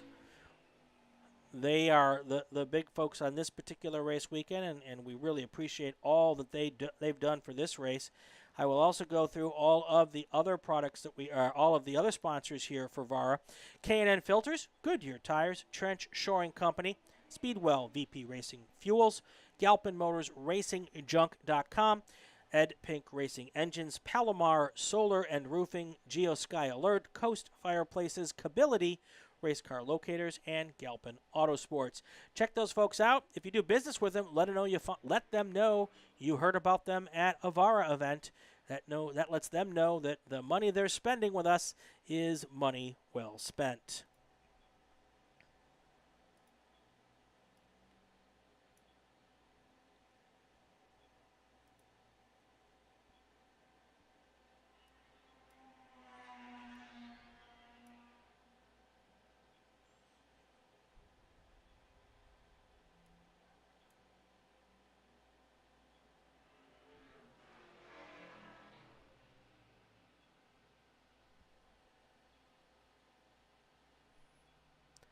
I get the feeling that the next time Ben Valentine crosses the start-finish line, we're going to hear from our starters that there's going to be one lap to go after that lap. We're kind of getting to that point in the race, looking at the clock.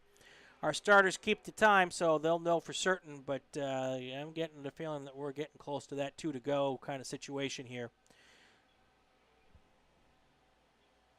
Karen Ty has been able to recover from that little off-course excursion she had earlier, and has now worked back into 7th place. And it looks as though it's possible. It's possible that in the last 2 laps, which I just heard from the start stand, 2 to go, next time by, the white flag will go out to Ben Valentine. It's possible that with 2 to go, that Karen Ty will be able to catch the 6th place car. I don't think she'll catch 5th place. I think that gap's too large. But it's 6 seconds back, and with that car that she has, that's a pretty fast car. It is going 2 seconds a lap. No, I don't know that unless she finds a little more speed. Right now, the difference between 6th and 7th, about 2 seconds a lap, and there's a 6-second difference. So we'll have to see what happens there. I'm not quite sure there's enough time left, but a nice recovery from Karen Ty there after the little off-course excursion to start working her way back up through the field.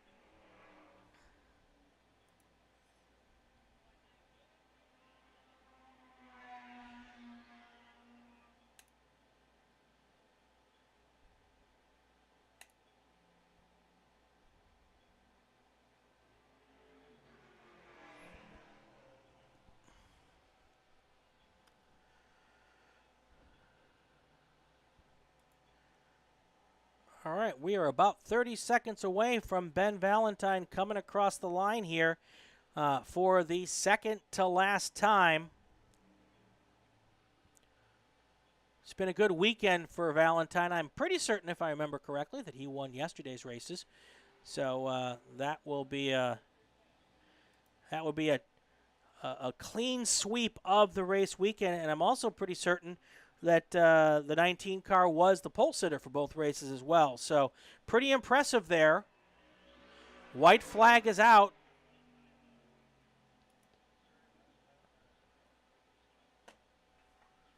We have begun our last race lap. No worries for the 19 car. He can just do his thing and take his time and wave to mom and dad and wave to the significant other. Might be able to stop and wash the car and turn for it. No, just kidding. He's got a big lead, though, and he can just take it home now and take the big trophy.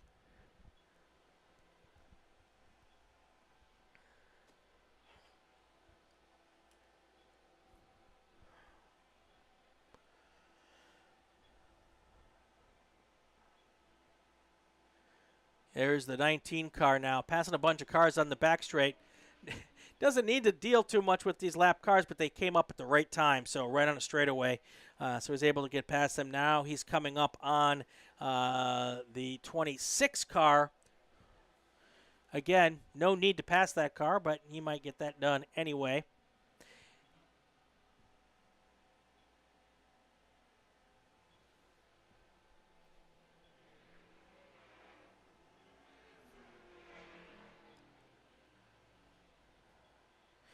Also want to remind everybody that the live stream, once we're done here today, will be available forever on YouTube.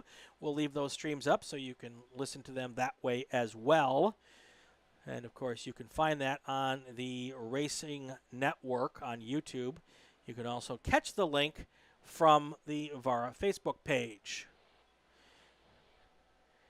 Here comes your leader for the final time. He's coming through onto the main straight. Checkered flag is going to be in the air. Ben Valentine is going to sweep the weekend in race number 5. I believe that Valentine had the pole on both races and won both races. What a great showing here, and congratulations to him. Your second place car will end up being Wayne Graham in the 96 car. Third place will be John Anderson. In fourth place, that is going to end up being the 18 car of Matthew McFadden. Ron Hurst will finish 5th in the 21 car. Your 6th place finisher, Karen Ty. Hey, Karen did catch Gary Lemke on that last lap. That's a really great showing to recover from that and end up 6th. What a great job. Congratulations there. Gary Lemke finishes 7th. Bruce Maurahan was 8th. Adam Goodrich finishes in 9th. Jay Perilli is going to be your 10th place finisher. And in 11th place,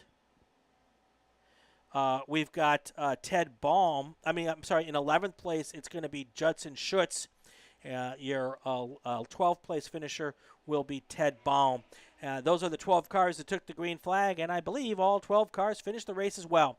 That's going to wrap it up here from Buttonwillow Raceway Park, the Lucas Oil Products VARA British Extravaganza. What a great weekend out here. I want to thank everybody at VARA for having me along. I'm Brian Belansky. You can listen to these on the RacingWire Podcast Network. They will be there. All of the races, including today's last race of the day, will be there. All of them are there now except for this last race, and the last race will be there in about 10 minutes. So listen to your races on the way home. You can also catch them on the YouTube channel. Thank you, everyone, for having a great weekend, and I am out of here. Brian Belansky, have a safe ride home, and next weekend, go play with cars.